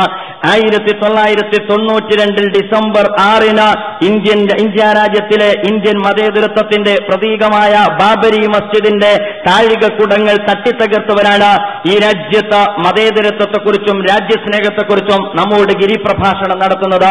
ഏറ്റവും അവസാനം രാജ്യത്ത് വിൽക്കാനൊന്നും ബാക്കിയില്ലാത്ത ഇന്ത്യയിൽ, പൂർണ്ണമായ അർത്ഥത്തിൽ ആഗോളവൽക്കരണത്തിന് വിധേയമായി കൊണ്ടിരിക്കുന്ന ഇന്ത്യയിൽ അവശേഷിക്കുന്ന രാജ്യത്തിന്റെ സ്വാതന്ത്ര്യവും സ്വയം നിർണയ അവകാശവും വരെ മിസ്റ്റർ ജോർജ് W. ബുഷിന്റെ കാൽക്കീയിൽ കാഴ്ചവെച്ച പ്രധാനമന്ത്രിയാണ് ഇന്ത്യൻ ജനവിഭാഗത്തോട് രാജ്യസ്നേഹത്തെക്കുറിച്ച് സംസാരിച്ചുകൊണ്ടിരിക്കുന്നത്. ഇതിനെ തിരിച്ചറിയുവാനുള്ള ഉൾക്കാഴ്ച എന്റെ പ്രിയപ്പെട്ട സുഹൃത്തുക്കൾക്ക് ഉണ്ടാകേണ്ടതുണ്ട്. ജൂലൈ 8-നകം ആണവ കരാറുമായി ബന്ധപ്പെട്ട വിഷയത്തിൽ ഒരു വിശദീകരണം ഞങ്ങൾക്ക് കിട്ടണം എന്ന് ഈ കാലഘട്ടം വരെ അവരെ പിന്തുണച്ച ഇടതുപക്ഷം ആവശ്യപ്പെട്ടപ്പോൾ നമ്മുടെ മൻമോഹൻ സിംഗ് പറഞ്ഞ ഒരു കാര്യമുണ്ട്. ജൂലൈ 10-ന് ഏകോപന സമിതി യോഗം ചേരുമ്പോൾ നമുക്ക് കൂടിയാലോചിച്ച് ചർച്ച ചെയ്ത് തീരുമാനിക്കാവുന്നതാണ്. ഇങ്ങനെ ഉത്തരവാദിത്വത്തോടുകൂടി സംസാരിച്ച ഒരു പ്രധാനമന്ത്രി ജപ്പാനിലേക്ക് G8 ഉച്ചകോടിക്ക് വേണ്ടി ഫ്ലൈറ്റ് കയറി ഭൂമിയിൽ നിന്ന് ഫ്ലൈറ്റ് ആകാശത്തേക്ക് പൊങ്ങിയപ്പോൾ 100 കോടി ജനങ്ങളെ വിസ്മരിച്ചുകൊണ്ട് പത്രക്കാരോട് പറഞ്ഞു, ആരെതിർത്താലും ആണവ കരാറുമായി മുന്നോട്ടു പോകും എന്ന്. അപ്പോൾ ആരോടാണ് മൻമോഹൻ സിംഗിന് താൽപര്യം എന്ന് ഇവിടെ വെളിപ്പെടുകയാണ്. രാജ്യത്ത് ഇതിനുവേണ്ടി രൂപീകരിച്ചിരിക്കുന്ന ഉന്നതാധികാര ഏകോപന സമിതിക്കകത്ത് ചർച്ച ചെയ്ത് തീരുമാനമെടുക്കുന്നതിന് മുമ്പ് അമേരിക്കൻ സാമ്രാജ്യത്വത്തിന്റെ സമ്മർദ്ദത്തിന് വഴങ്ങിക്കൊണ്ട് നമ്മുടെ പ്രധാനമന്ത്രി ഈ G8 ഉച്ചകോടിക്ക് മുമ്പ് തന്നെ ആണവ കരാറുമായി മുന്നോട്ടു പോകും എന്ന് ഘടകകക്ഷികളോട് ആലോചിക്കാതെ പ്രഖ്യാപിക്കുന്നു. ഒരു കാര്യം നാം ഇവിടെ തിരിച്ചറിയേണ്ടതുണ്ട്. നമ്മുടെ രാജ്യത്തെ സംബന്ധിച്ചിടത്തോളം ധൃതി കാണിക്കേണ്ടതില്ല എന്ന് ജനാധിപത്യ സമൂഹത്തിൽ എല്ലാവരും സംസാരിച്ചുകൊണ്ടിരിക്കുന്ന കാര്യമാണ്. ബുഷ് ഇറങ്ങുന്നതിന് മുമ്പ്, മൻമോഹൻ സിംഗ് ഇറങ്ങുന്നതിന് മുമ്പ് ഇത് ഒപ്പുവെച്ചാലേ രാജ്യത്തിന്റെ മുഴുവൻ പ്രശ്നങ്ങളും പരിഹരിക്കൂ എന്ന കണക്കുകൂട്ടലിന്റെ പിന്നിലുള്ള അജണ്ട എന്ത് എന്ന് നമ്മൾ തിരിച്ചറിയേണ്ടതാണ്. അഥവാ നമ്മുടെ രാജ്യത്തെ സംബന്ധിച്ചിടത്തോളം രാജ്യത്തിന്റെ ചേരിചേര നയത്തെ പണയപ്പെടുത്തിക്കൊണ്ടാണ് നമ്മുടെ പ്രധാനമന്ത്രി മുന്നോട്ട് പോയിക്കൊണ്ടിരിക്കുന്നത്. ഒരു ഘട്ടത്തിൽ അദ്ദേഹം തന്നെ സൂചിപ്പിച്ചു, ആണവ കരാറല്ല പ്രധാനം, അതിനപ്പുറം ഉഭയകക്ഷി ബന്ധമാണ് പ്രധാനം, അമേരിക്കയുമായി ബന്ധപ്പെട്ട ഉഭയകക്ഷി ബന്ധമാണ് പ്രധാനം. നമുക്കറിയാം, നമ്മുടെ രാജ്യത്തിന്റെ ചേരിചേരാ നയം തകർത്തെറിഞ്ഞതിൽ ശ്രീ നരസിംഹറാവു മുതൽ ഇന്ത്യൻ നാഷണൽ കോൺഗ്രസിന്റെ പ്രധാനമന്ത്രിമാർ സുപ്രധാനമായ പങ്കാണ് നിർവഹിച്ചു പോന്നിട്ടുള്ളത്. ഇപ്പോൾ നാം ഇസ്രായേലുമായി ബന്ധപ്പെടുന്നത് എങ്ങനെയാണ്? ഒരു ഘട്ടത്തിൽ ഡൽഹിയിൽ ചെന്നാൽ വിവിധ രാജ്യങ്ങളുടെ എംബസികൾ നിങ്ങൾക്ക് കാണാമായിരുന്നു. പക്ഷേ ആ വിവിധ എംബസികൾക്കിടയിൽ ഇസ്രായേലിന് എംബസി ഉണ്ടായിരുന്നില്ല. ഇന്ന് ഇസ്രായേലിന് എംബസി മാത്രമല്ല, ഇസ്രായേലിന്റെ മൊസാദ് എന്ന് പറയുന്ന ചാരസംഘടനയുടെ കഴുകക്കണ്ണിനിക്കിടെയാണ് നമ്മുടെ രാജ്യം മുന്നോട്ട് പോയിക്കൊണ്ടിരിക്കുന്നത്. മാത്രമല്ല, ഇന്ത്യയും അതുപോലെ തന്നെ ഇസ്രായേലും തമ്മിൽ നടത്തിക്കൊണ്ടിരിക്കുന്ന ഇടപാടുകൾ അതിഭീകരമാണ്. ഇസ്രായേൽ കഴിഞ്ഞ 2002-2006 വർഷത്തിനിടയ്ക്ക് നടത്തിയ ആയുധ ഇടപാടിൽ ഏറ്റവും വലിയ തുകക്ക് ആയുധ ഇടപാട് നടത്തിയ രാജ്യം ഏത് എന്ന് ചോദിച്ചാൽ ഇന്ത്യ രാജ്യമാണ്. ഇസ്രായേലിനോടുള്ള നെഹ്റുവിന്റെ സമീപനം എന്തായിരുന്നു? പഴയകാല കോൺഗ്രസിന്റെ സമീപനം എന്തായിരുന്നു? അഥവാ ഈ രാജ്യത്ത് ഒരു ജാരസന്തതിയായി പിറന്ന ഈ രാജ്യത്ത് ജനിച്ചു വീണ മണ്ണിൽ ജീവിക്കുവാനുള്ള ഒരു വലിയ ജനവിഭാഗത്തിന്റെ അവകാശങ്ങളെ ചോദ്യം ചെയ്യുന്ന ഫലസ്തീനികളെ വംശഹത്യ നടത്തിക്കൊണ്ടിരിക്കുന്ന ഇസ്രായേലിനെ അടിസ്ഥാനപരമായി അംഗീകരിക്കാത്ത പാരമ്പര്യമുള്ള ഇന്ത്യയെ പ്രതിനിധീകരിച്ചുകൊണ്ടാണ് ഇന്ത്യയിലെ ഉത്തരവാദിത്തപ്പെട്ട പ്രതിരോധ മന്ത്രിയും ധനകാര്യമന്ത്രിയും രാജ്യത്തെ പ്രധാനമന്ത്രിയും ഇത്തരത്തിലുള്ള കരാറുകളിൽ ഏർപ്പെട്ടുകൊണ്ടിരിക്കുന്നത് എന്ന് നിങ്ങൾ തിരിച്ചറിയണം. അതുകൊണ്ട് ഇതൊരു കരാറിന്റെ മാത്രം പ്രശ്നമല്ല. നേരത്തെ ഇവിടെ സൂചിപ്പിച്ചതുപോലെ 15 വർഷത്തിനകം ചൈനയുമായിട്ട് അമേരിക്ക യുദ്ധത്തിൽ ഏർപ്പെടുമെന്ന് വാഷിംഗ്ടൺ പോസ്റ്റ് റിപ്പോർട്ട് ചെയ്തിട്ടുണ്ട്. അതിന്റെ രാഷ്ട്രീയ വിശകലനത്തിലേക്ക് ഞാൻ കടക്കുന്നില്ല. മറുഭാഗത്ത് ഇറാനുമായി ബന്ധപ്പെട്ട് അമേരിക്ക അവരുടെ കരുക്കൾ നീങ്ങിക്കൊണ്ടിരിക്കുന്നുണ്ട്. അതുകൊണ്ട് ഏഷ്യൻ രാജ്യങ്ങളിൽ തന്ത്രപ്രധാനമായ മേഖലയായ ഇന്ത്യ അമേരിക്കയുടെ സൈനിക താവളമാക്കി മാറ്റുക എന്ന ഹിഡൻ അജണ്ടയോടുകൂടി അമേരിക്കൻ സാമ്രാജ്യത്വം നടത്തിക്കൊണ്ടിരിക്കുന്ന കുൽസിതമായ നീക്കത്തിനു മുമ്പിൽ രാജ്യത്തിന്റെ സ്വാതന്ത്ര്യത്തിന് വേണ്ടി പടപൊരുതിയ പാരമ്പര്യമുള്ള ഒരു പ്രസ്ഥാനം ഈ അർത്ഥത്തിൽ, പൂർണ്ണമായ അർത്ഥത്തിൽ അടിയറവ് പറയുന്നതായിരുന്നു എന്നതാണ് ഈ സന്ദർഭത്തിൽ ഞങ്ങൾക്ക് ഉണർത്തുവാനുള്ള കാര്യം. ആ അടിയറവാണ് പറഞ്ഞു കഴിഞ്ഞിട്ടുള്ളത് എന്നെ സുഹൃത്തുക്കൾ അറിയണം. നിങ്ങൾക്കറിയാമല്ലോ, ഇറാനിനെ നിരീക്ഷിക്കുവാനുള്ള ഇസ്രായേലിന്റെ 2 ചാര ഉപഗ്രഹം വിക്ഷേപിച്ചത് ഇന്ത്യയായിരുന്നു എന്ന കാര്യം നിങ്ങൾ അറിയേണ്ടതുണ്ട്. ഇന്ത്യ രാജ്യത്തിന് ഇറാനോടൊരു സമീപനമുണ്ട്. ഇറാൻ എന്ന് പറയുന്ന ഒരു സ്വതന്ത്ര പരമാധികാര രാഷ്ട്രത്തെ നിരീക്ഷിക്കുന്നതിനു വേണ്ടി, അധിനിവേശം നടത്തുന്നതിനു വേണ്ടി, തകർക്കുന്നതിനു വേണ്ടി അമേരിക്കയും സാമ്രാജ്യത്വവും സൈനിസവും നടത്തിക്കൊണ്ടിരിക്കുന്ന യോജിച്ച പോരാട്ടത്തിന് ഈ രാജ്യം പൂർണ്ണമായ അർത്ഥത്തിൽ വിധേയമാവുകയായിരുന്നു. ഇസ്രായേലിന്റെ 2 ചാര ഉപഗ്രഹം വിക്ഷേപിച്ചത് നമ്മുടെ രാജ്യമായിരുന്നു എന്നത് അതിന്റെ ഏറ്റവും നല്ല ഉദാഹരണമാണ്. ഇനിയും അത്തരം രാഷ്ട്രീയ വിശകലനത്തിന്റെ വിശദാംശങ്ങളിലേക്ക് കടക്കുവാൻ ഞാൻ ആഗ്രഹിക്കുന്നില്ല. അഥവാ 1992 ഒരു ധനമന്ത്രിയായി കടന്നു വന്ന, അത് പറഞ്ഞാൽ പോരാ, ഒരു ഘട്ടത്തിൽ ലോകബാങ്ക് ഉദ്യോഗസ്ഥനായി കഴിഞ്ഞുകൂടിയതിനു ശേഷം ലോകബാങ്ക് സ്വപ്നങ്ങളുമായി 100 കോടി ജനങ്ങളെ വിലക്കെടുക്കാൻ വന്ന 1992 ആരംഭിച്ച സാമ്പത്തിക പരിഷ്കരണങ്ങളുടെ തുടർച്ചയായി ഈ രാജ്യത്ത് ആസൂത്രിതമായി കരുക്കൾ നീക്കി അവസാനം ശേഷിക്കുന്ന സ്വാതന്ത്ര്യവും സ്വയം നിർണയാവകാശവും സാമ്രാജ്യത്വത്തിന്റെ മുമ്പിൽ കാൽക്കിയിൽ കാഴ്ചവെച്ചുകൊണ്ടാണ് ഒരുപക്ഷെ നമ്മുടെ പ്രധാനമന്ത്രി പുറത്തേക്ക് ഇറങ്ങി വരാൻ പോകുന്നത്. എന്റെ പ്രിയപ്പെട്ട സുഹൃത്തുക്കൾ അറിയേണ്ടതുണ്ട്, ഈ കരാർ ആരംഭിക്കുന്നത് ഇന്നോ ഇന്നലെയോ അല്ല. ഇതിന്റേതായ ചില തുടക്കങ്ങളുണ്ട്. ഔപചാരികമായ തുടക്കം കുറിച്ചിട്ട് വർഷങ്ങളായി. ഇതുമായി ബന്ധപ്പെട്ട് ഇസ്ലാമിക പ്രസ്ഥാനവും അതിന്റെ പോഷക സംഘടനകളും സമയാസമയങ്ങളിൽ അവർക്ക് പറയാനുള്ള കാര്യം കേരളീയ സമൂഹത്തോട് പറഞ്ഞിട്ടുണ്ടായിരുന്നു. 2005 ഇന്ത്യ US ഡിഫൻസ് ഫ്രെയിംവർക്ക് എന്ന് പറയുന്ന ഒരു കരാറിൽ ഒപ്പുവെക്കുകയുണ്ടായി. 2004 UPA സർക്കാർ അധികാരത്തിൽ വന്നത് എന്ന കാര്യം നിങ്ങൾക്കറിയാം. 2004 ഈ UPA സർക്കാർ അധികാരത്തിൽ വന്നതിന് ശേഷം 2005 ജൂൺ മാസത്തിൽ ഈ രാജ്യത്തെ സംബന്ധിച്ചിടത്തോളം പ്രണാബ് മുഖർജിയും അതുപോലെ തന്നെ അമേരിക്കയിൽ റൊണാൾഡ് റംസ്ഫെൽഡും ചേർന്നുകൊണ്ട് അന്ന് America India US defence framework കരാറിൽ ഒപ്പുവെച്ചു. ഞാൻ മനസ്സിലാക്കുന്നു 2005 ആരംഭിച്ച ഔപചാരികമായ ഈ തുടക്കത്തിന്റെ തുടർച്ചയാണ് ഇപ്പോൾ ഒപ്പിട്ടുകൊണ്ടിരിക്കുന്ന ആണവ കരാറും എന്നെ സുഹൃത്തുക്കൾ അറിയേണ്ടതുണ്ട്. ഈ പറയപ്പെട്ട ഇന്ത്യ US ഡിഫൻസ് ഫ്രെയിംവർക്ക് എന്ന് പറയുന്ന കരാർ തന്നെ അത്യന്തം അപകടകരമാണ്.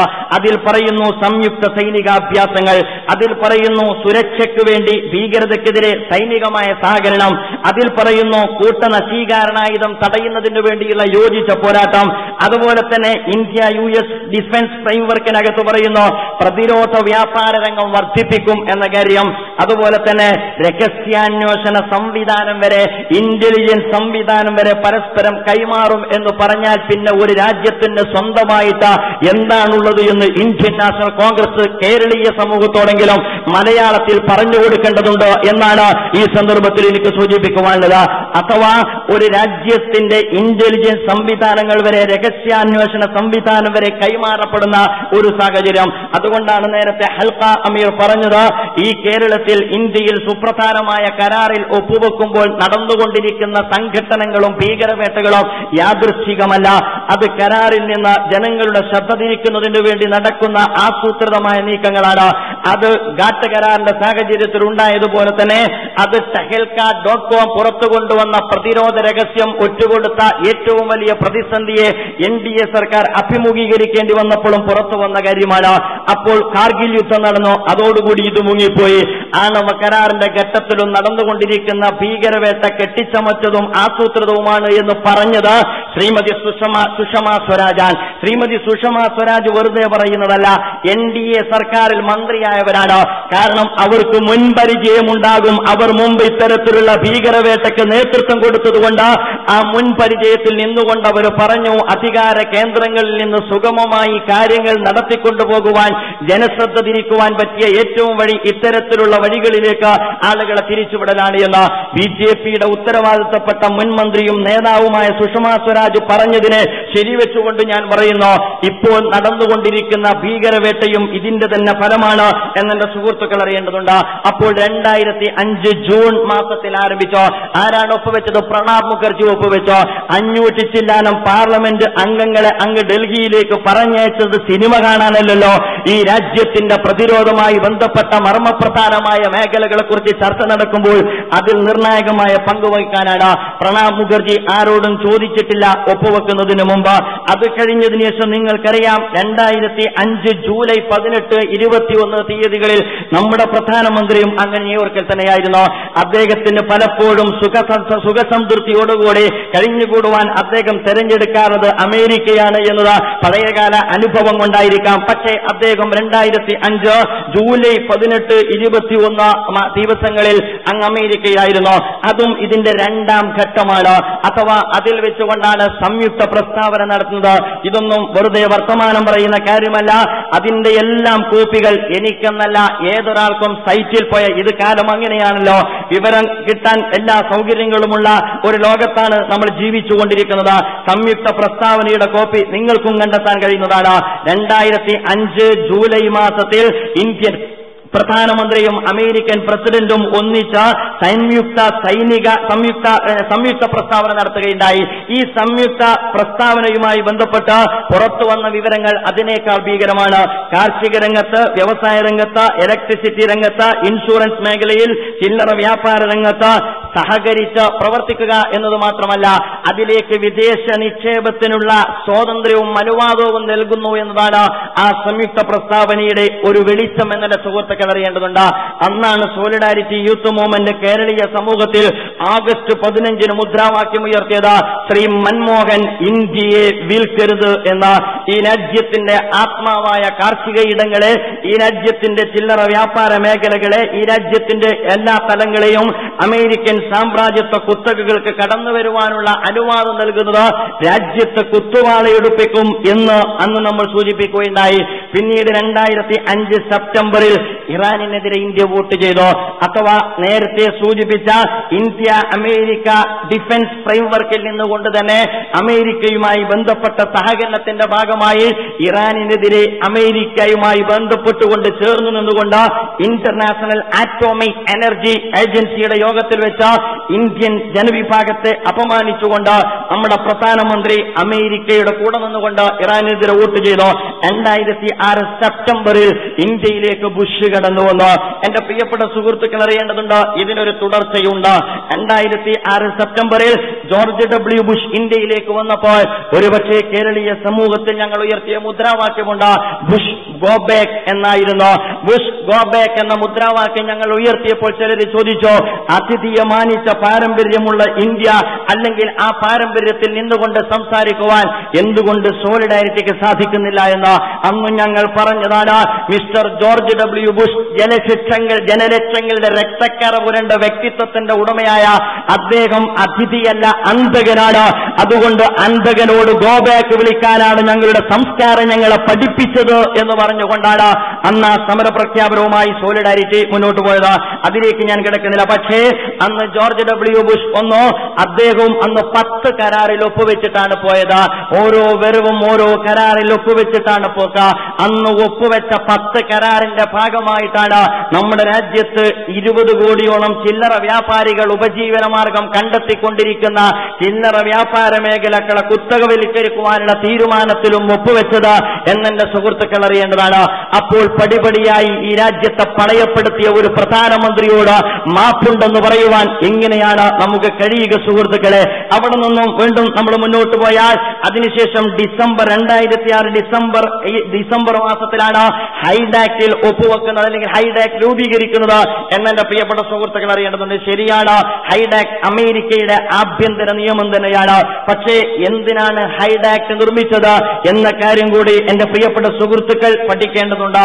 ഹൈഡാക്ട് ബാധകമാണോ എന്ന ചർച്ച ഇവിടെ സജീവമാണ്.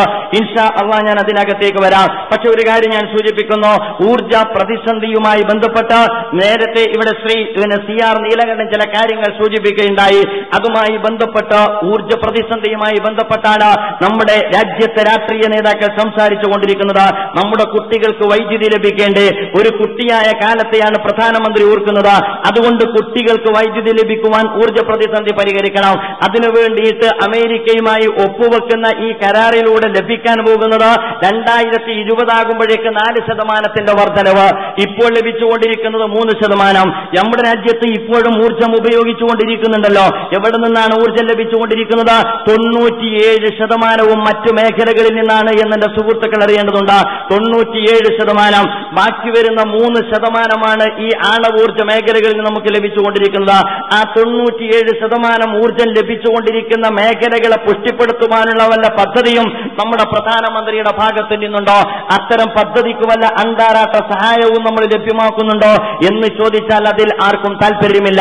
നമുക്ക് താല്പര്യം 3% ആണവൂർജത്തെ വികസിപ്പിക്കാനാണ്. 20 കൊല്ലം കാത്തിരുന്നാൽ കിട്ടുന്നത് 4% വർധനവാണ്. അതിന് നമുക്ക് വേണ്ടിവരുന്ന ചെലവിനെ കുറിച്ച് ശ്രീ അയ്യങ്കാരെ പോലെയുള്ള ഡോക്ടർ ഗോപാലകൃഷ്ണനെ പോലെയുള്ള AA പ്രസാദിനെ പോലെയുള്ള ആളുകൾ പറയുന്നത് 3,30,000 കോടി രൂപ ഇന്ത്യ അതിനുവേണ്ടി ചിലവഴിക്കേണ്ടി വരുമെന്നതാണ്. അഥവാ നമ്മുടെ രാജ്യത്ത് 2020 ആകുമ്പോഴേക്ക് ആവശ്യമാകുന്ന 40,000 മെഗാവാട്ട് വൈദ്യുതി, അതിൽ 10,000 മെഗാവാട്ട് വൈദ്യുതി ഇന്ത്യയിലെ തന്നെ പ്രകൃതിദത്തമായ യുറേനിയം ഉപയോഗിച്ചുണ്ടാക്കാവുന്നതാണ്. ബാക്കി 30,000 മെഗാവാട്ട് വൈദ്യുതി നമ്മെ സംബന്ധിച്ചിടത്തോളം നാം അമേരിക്കയുടെ കയ്യിൽ നിന്ന് വാങ്ങുന്ന ആണവ റിയാക്ടറുകളും സമ്പുഷ്ട യുറേനിയവും വെച്ചുണ്ടാക്കണം. അങ്ങനെ നമുക്ക് ഉണ്ടാക്കേണ്ടി വന്നാൽ അതിന് ചെലവ് വരുന്നത് 3,30,000 കോടി രൂപ. അത് നമ്മെ സംബന്ധിച്ച് സംബന്ധിച്ചിടത്തോളം അത് കൽക്കരിയിൽ നിന്നാണെങ്കിലോ 1,20,000 കോടി രൂപ, അത് വെള്ളത്തിൽ നിന്നാണെങ്കിലോ 90,000 കോടി രൂപ. പിന്നെ എന്തിനാണ് ഈ ഏടാകൂടത്തിൽ ഒപ്പുവെക്കുന്നത് എന്ന ചോദ്യത്തിന് നമ്മുടെ ഭരണകൂടങ്ങൾക്ക് ഉത്തരം കണ്ടെത്താൻ കഴിഞ്ഞിട്ടില്ല എന്നെ സുഹൃത്തുക്കൾ മനസ്സിലാക്കേണ്ടതുണ്ട്. എന്റെ സുഹൃത്തുക്കൾ ഒരു കാര്യം കൂടി അറിയേണ്ടതുണ്ട്. എന്തിനാണ് അമേരിക്ക യുദ്ധങ്ങൾ നടത്തുന്നത്? എന്തിനാണ് അമേരിക്ക മിഡിൽ ഈസ്റ്റിലേക്ക് കടന്നാക്രമണം നടത്തിക്കൊണ്ടിരിക്കുന്നത് എന്ന ചോദ്യത്തിന് നമുക്ക് കിട്ടുന്ന ഉത്തരം, അമേരിക്ക മിഡിൽ ഈസ്റ്റിലേക്ക് കടന്നാക്രമണം നടത്തിക്കൊണ്ടിരിക്കുന്നത് അമേരിക്കയെ സംബന്ധിച്ചിടത്തോളം അമേരിക്കൻ സാമ്രാജ്യത്വത്തിന് എല്ലാ അർത്ഥത്തിലും എണ്ണ കിട്ടാൻ വേണ്ടിയിട്ടാണ്. രാജ്യത്തിന്റെ 1/3 എണ്ണ ഉപയോഗിക്കുന്നത് ആരാണെന്നറിയാമോ? 25 കോടി വരുന്ന അമേരിക്കക്കാരൻ. രാജ്യത്തിന്റെ ലോകത്തിന്റെ 1/3 എണ്ണ ഉപയോഗിക്കുന്നത് 25 കോടി വരുന്ന അമേരിക്കക്കാരൻ. അത്രമാത്രം ഊർജോപഭോഗം നടത്തുന്ന അമേരിക്കക്കാരൻ എന്തിനാണ് ഇന്ത്യയിലേക്ക് ഈ പഴഞ്ചൻ ഏർപ്പാട് കെട്ടിവെക്കുന്നത്? അമേരിക്കക്ക് ഊർജ്ജ പ്രതിസന്ധി പരിഹരിക്കാൻ യുദ്ധം നിർത്തിവെച്ചിട്ട് ആണവ റിയാക്ടറുകൾ സ്ഥാപിച്ചിട്ട് ആണവോർജ്ജം ഉൽപ്പാദിപ്പിച്ചുകൂടെ? 30 കൊല്ലമായിട്ട് ഈ മണ്ടത്തരത്തിന് അമേരിക്ക നിന്നിട്ടില്ല എന്ന് നമ്മുടെ മൻമോഹൻ സിംഗ് എങ്കിലും മനസ്സിലാക്കേണ്ടിയിരുന്നു. 30 കൊല്ലത്തിനായിട്ട് അവരത് നിന്നിട്ടില്ല. ഇനി നിങ്ങൾ ആലോചിച്ചു നോക്കുക, NSC ഗ്രൂപ്പിൽ ന്യൂക്ലിയർ സപ്ലൈ ഗ്രൂപ്പിലുമായി കരാറിൽ ഏർപ്പെട്ടു കഴിഞ്ഞാൽ ഈ 45 രാജ്യങ്ങളുമായിട്ടാണ് നമ്മൾ ആണവ ഇന്ധന കൈമാറ്റവുമായി ബന്ധപ്പെട്ട ഇടപാട് നടക്കാൻ പോകുന്നത്. അഥവാ ഈ NSC ഗ്രൂപ്പിൽ ഏറ്റവും പ്രബലമായ ഗ്രൂപ്പാണ് ഓസ്ട്രേലിയ എന്ന് പറയുന്നത്, ആണവ ഇന്ധനം വിതരണം ചെയ്യുന്നത്. ഈ ഓസ്ട്രേലിയ വരെ ഈ പറയപ്പെട്ട പുതിയ രീതി സ്വീകരിക്കുന്നില്ല എന്നെന്റെ പ്രിയപ്പെട്ട സുഹൃത്തുക്കൾ മനസ്സിലാക്കേണ്ടതുണ്ട്. ഞങ്ങൾ നിങ്ങൾക്ക് തരാം, ഞങ്ങളുടെ ഊർജ്ജ പ്രതിസന്ധിക്ക് ഞങ്ങൾ എണ്ണ തന്നെ കണ്ടെത്തിക്കൊള്ളാം, അല്ലെങ്കിൽ മറ്റു വഴികൾ ആരാഞ്ഞുകൊള്ളാം എന്നതാണ് അവർ തീരുമാനിച്ചിരിക്കുന്നത്. അപ്പോൾ ലോകത്ത് മുഴുവൻ കൊമ്പുകുലുക്കി യുദ്ധം നടത്തിയിട്ട് എണ്ണ സാമ്രാജ്യം കെട്ടിപ്പിടിക്കുവാൻ പണിപ്പെടുന്ന അമേരിക്കൻ സാമ്രാജ്യത്വം ശീതകാല യുദ്ധസമയത്ത് അവരുടെ കയ്യിൽ വെച്ചിരുന്ന ഒരുപാട് പഴകിയ ആണവ ഇന്ധനങ്ങളും സാങ്കേതിക സംവിധാനങ്ങളും 100 കോടി ജനവിഭാഗത്തിന്റെ മേൽ കെട്ടിവെക്കാൻ തീരുമാനിച്ചതിന്റെ ദുരന്ത ഫലമാണ് ആണവ കരാർ എന്ന് എന്റെ പ്രിയപ്പെട്ട സുഹൃത്തുക്കൾ മനസ്സിലാക്കേണ്ടതുണ്ട്. അതുകൊണ്ട് തീരുന്നില്ല. ഇതിന്റെ വേസ്റ്റേജിനെ കുറിച്ച് നേരത്തെ സൂചിപ്പിക്കുകയുണ്ടായി. വളരെ സങ്കടകരമെന്ന് പറയട്ടെ, നമ്മുടെ പ്രധാനമന്ത്രി നമ്മോട് സംസാരിച്ചോ, അദ്ദേഹത്തിന്റെ പ്രഭാഷണം അദ്ദേഹം നമ്മെ അഭിമുഖീകരിച്ചുകൊണ്ട് സംസാരിച്ചത്, അദ്ദേഹം പറഞ്ഞു പാരിസ്ഥിതികമായ പ്രശ്നം ജലവൈദ്യുതി സൃഷ്ടിക്കുന്നില്ലേ, പാരിസ്ഥിതികമായ പ്രശ്നം അതുപോലെ തന്നെ മറ്റു ആണവോർജ്ജ കേന്ദ്രങ്ങളിൽ നിന്ന് മറ്റു ഊർജ്ജ കേന്ദ്രങ്ങളിൽ നിന്നുണ്ടാകുന്നില്ലേ, കൽക്കരിയിൽ നിന്ന് വൈദ്യുതി ഉൽപ്പാദിപ്പിക്കുമ്പോൾ ഒരുപാട് കാർബൺ ഡൈ ഓക്സൈഡ് പുറത്തുവിടുന്നില്ലേ, അത്തരം പാരിസ്ഥിതിക പ്രശ്നങ്ങൾ രാജ്യം അഭിമുഖീകരിക്കുന്നു എന്നാണ് ശ്രീ മൻമോഹൻ സിംഗ് പറഞ്ഞത്. അദ്ദേഹം എന്തിന് സത്യം ലോകത്തോട് വിളിച്ചു പറയാൻ മടിക്കുന്നു? 10,000 കൊല്ലം കഴിഞ്ഞാലും റേഡിയേഷൻ നിലക്കാത്ത ന്യൂക്ലിയർ വേസ്റ്റ് ഉൽപ്പാദിപ്പിക്കുന്ന ആണവോർജ്ജ കേന്ദ്രങ്ങൾ പരിസ്ഥിതിക്ക് അനുകൂലമാണ് എന്നോ, മറിച്ച് പരിസ്ഥിതിക്ക് വിരുദ്ധമായി നിലകൊള്ളുന്നത് ജലവൈദ്യുത പദ്ധതികളാണ് എന്നോ ജനത്തെ പ്രതിനിധീകരിച്ചുകൊണ്ട് പാർലമെന്റിൽ നമ്മുടെ പ്രധാനമന്ത്രി പ്രസ്താവിക്കുകയാണ്. എത്ര അപകടകരവും അതുപോലെ തന്നെ എത്ര കാപ്പറ്റ്യം നിറഞ്ഞതുമാണ് നമ്മുടെ പ്രധാനമന്ത്രിയുടെ പ്രസ്താവന എന്നുകൂടി എന്റെ പ്രിയപ്പെട്ട സുഹൃത്തുക്കൾ അറിയേണ്ടതുണ്ട്. അതുപോലെ തന്നെ ഹൈഡാക്റ്റും എന്റെ പ്രിയപ്പെട്ട സുഹൃത്തുക്കൾ ചർച്ച ചെയ്യേണ്ടതാണ്. ഞങ്ങൾ പറയുന്നു, ആണവ കരാറുമായി ബന്ധപ്പെട്ട് ഇന്ത്യൻ നാഷണൽ കോൺഗ്രസിന്റെ നേതൃത്വത്തിലുള്ള UPA സർക്കാർ രാജ്യത്തിന്റെ സ്വാതന്ത്ര്യവും സ്വയം നിർണയാവകാശവും പണയപ്പെടുത്തിയിരിക്കുന്നു എന്ന്. ഇത് വെറുതെ പറയുന്നതല്ല. ഹൈഡാക്ട് കോപ്പി എന്റെ സുഹൃത്തുക്കൾക്ക് കിട്ടാവുന്നതാണ്. ആ ഹൈഡാക്റ്റുമായി ബന്ധപ്പെട്ട അതിന്റെ ആദ്യത്തിൽ തന്നെ പറയുന്നത്, ഹൈഡാക്ട് രൂപീകരിച്ചിരിക്കുന്നത് തന്നെ ഇന്ത്യക്ക് വേണ്ടിയാണ് എന്ന യാഥാർത്ഥ്യം നിങ്ങൾ അറിയണം. മാത്രമല്ല 1, 2, 3 കരാറിന്റെ 2ാമത്തെ പാരഗ്രാഫിൽ വളരെ കൃത്യമായിട്ട് പറഞ്ഞിരിക്കുന്നു, ഈ 2 കരാറും ഈ കരാർ രൂപപ്പെടുത്തുന്നത് ഇരു രാജ്യങ്ങളുടെയും ആഭ്യന്തര നിയമങ്ങൾക്ക് വിധേയമായിട്ടാണ്. ഹൈഡാക്ട് എന്ന് പറയുന്നത് അമേരിക്കയുടെ ആഭ്യന്തര നിയമമാണ്. ആ നിയമത്തിന് വിധേയമായിട്ട് നാം കരാറിൽ ഒപ്പുവെക്കുമ്പോൾ ഇന്ത്യ രാജ്യത്തെ സംബന്ധിച്ചിടത്തോളം ഒരുപാട് പ്രശ്നങ്ങൾ നമ്മുടെ മുമ്പിൽ വരാനിരിക്കുന്നു. അതെന്താണെന്ന് ചോദിച്ചാൽ, ഒന്ന്, നമ്മുടെ ആണവ കേന്ദ്രങ്ങൾ സൈനികേതരം എന്ന് പറഞ്ഞ് വേർപ്പെടുത്തുകയും സൈനികേതരമായ ആണവ നിലയങ്ങളിൽ അമേരിക്കക്കാരന് അല്ലെങ്കിൽ IAEAക്ക് എപ്പോഴും കടന്നു വരുവാനുള്ള അനുവാദം നമ്മൾ നൽകുകയും ചെയ്തു. എന്റെ പ്രിയപ്പെട്ട സുഹൃത്തുക്കൾ അറിയേണ്ടതുണ്ട്, 10-22 ആണവ നിലയങ്ങളുള്ള ഇന്ത്യയെ സംബന്ധിച്ചിടത്തോളം അതിൽ 14 അമേരിക്കയുടെ നേതൃത്വത്തിന് കീഴിൽ വരാൻ പോവുകയാണ്. അവർക്കെപ്പോഴും വരാം, അവർക്കെപ്പോഴും പരിശോധന നടത്താം, അവർക്കെപ്പോഴും അതിനെക്കുറിച്ച് അന്തിമ വിധി നൽപ്പിക്കാം. അതുപോലെ തന്നെ യുറേനിയം സമ്പുഷ്ടീകരണം നമുക്ക് പാടില്ല. ഇത് ഹൈഡാക്ട് വെക്കുന്ന നിബന്ധനയാണ്.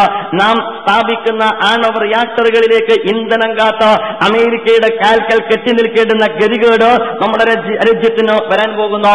അതുപോലെ തന്നെ മൂന്നാമതായി രാജ്യത്തെ സംബന്ധിച്ചിടത്തോളം ആണവ പരീക്ഷണം നടത്താൻ പാടില്ല. നമുക്ക് ആണവായുധം വേണം എന്ന് നമ്മൾ ആഗ്രഹിക്കുന്നില്ല.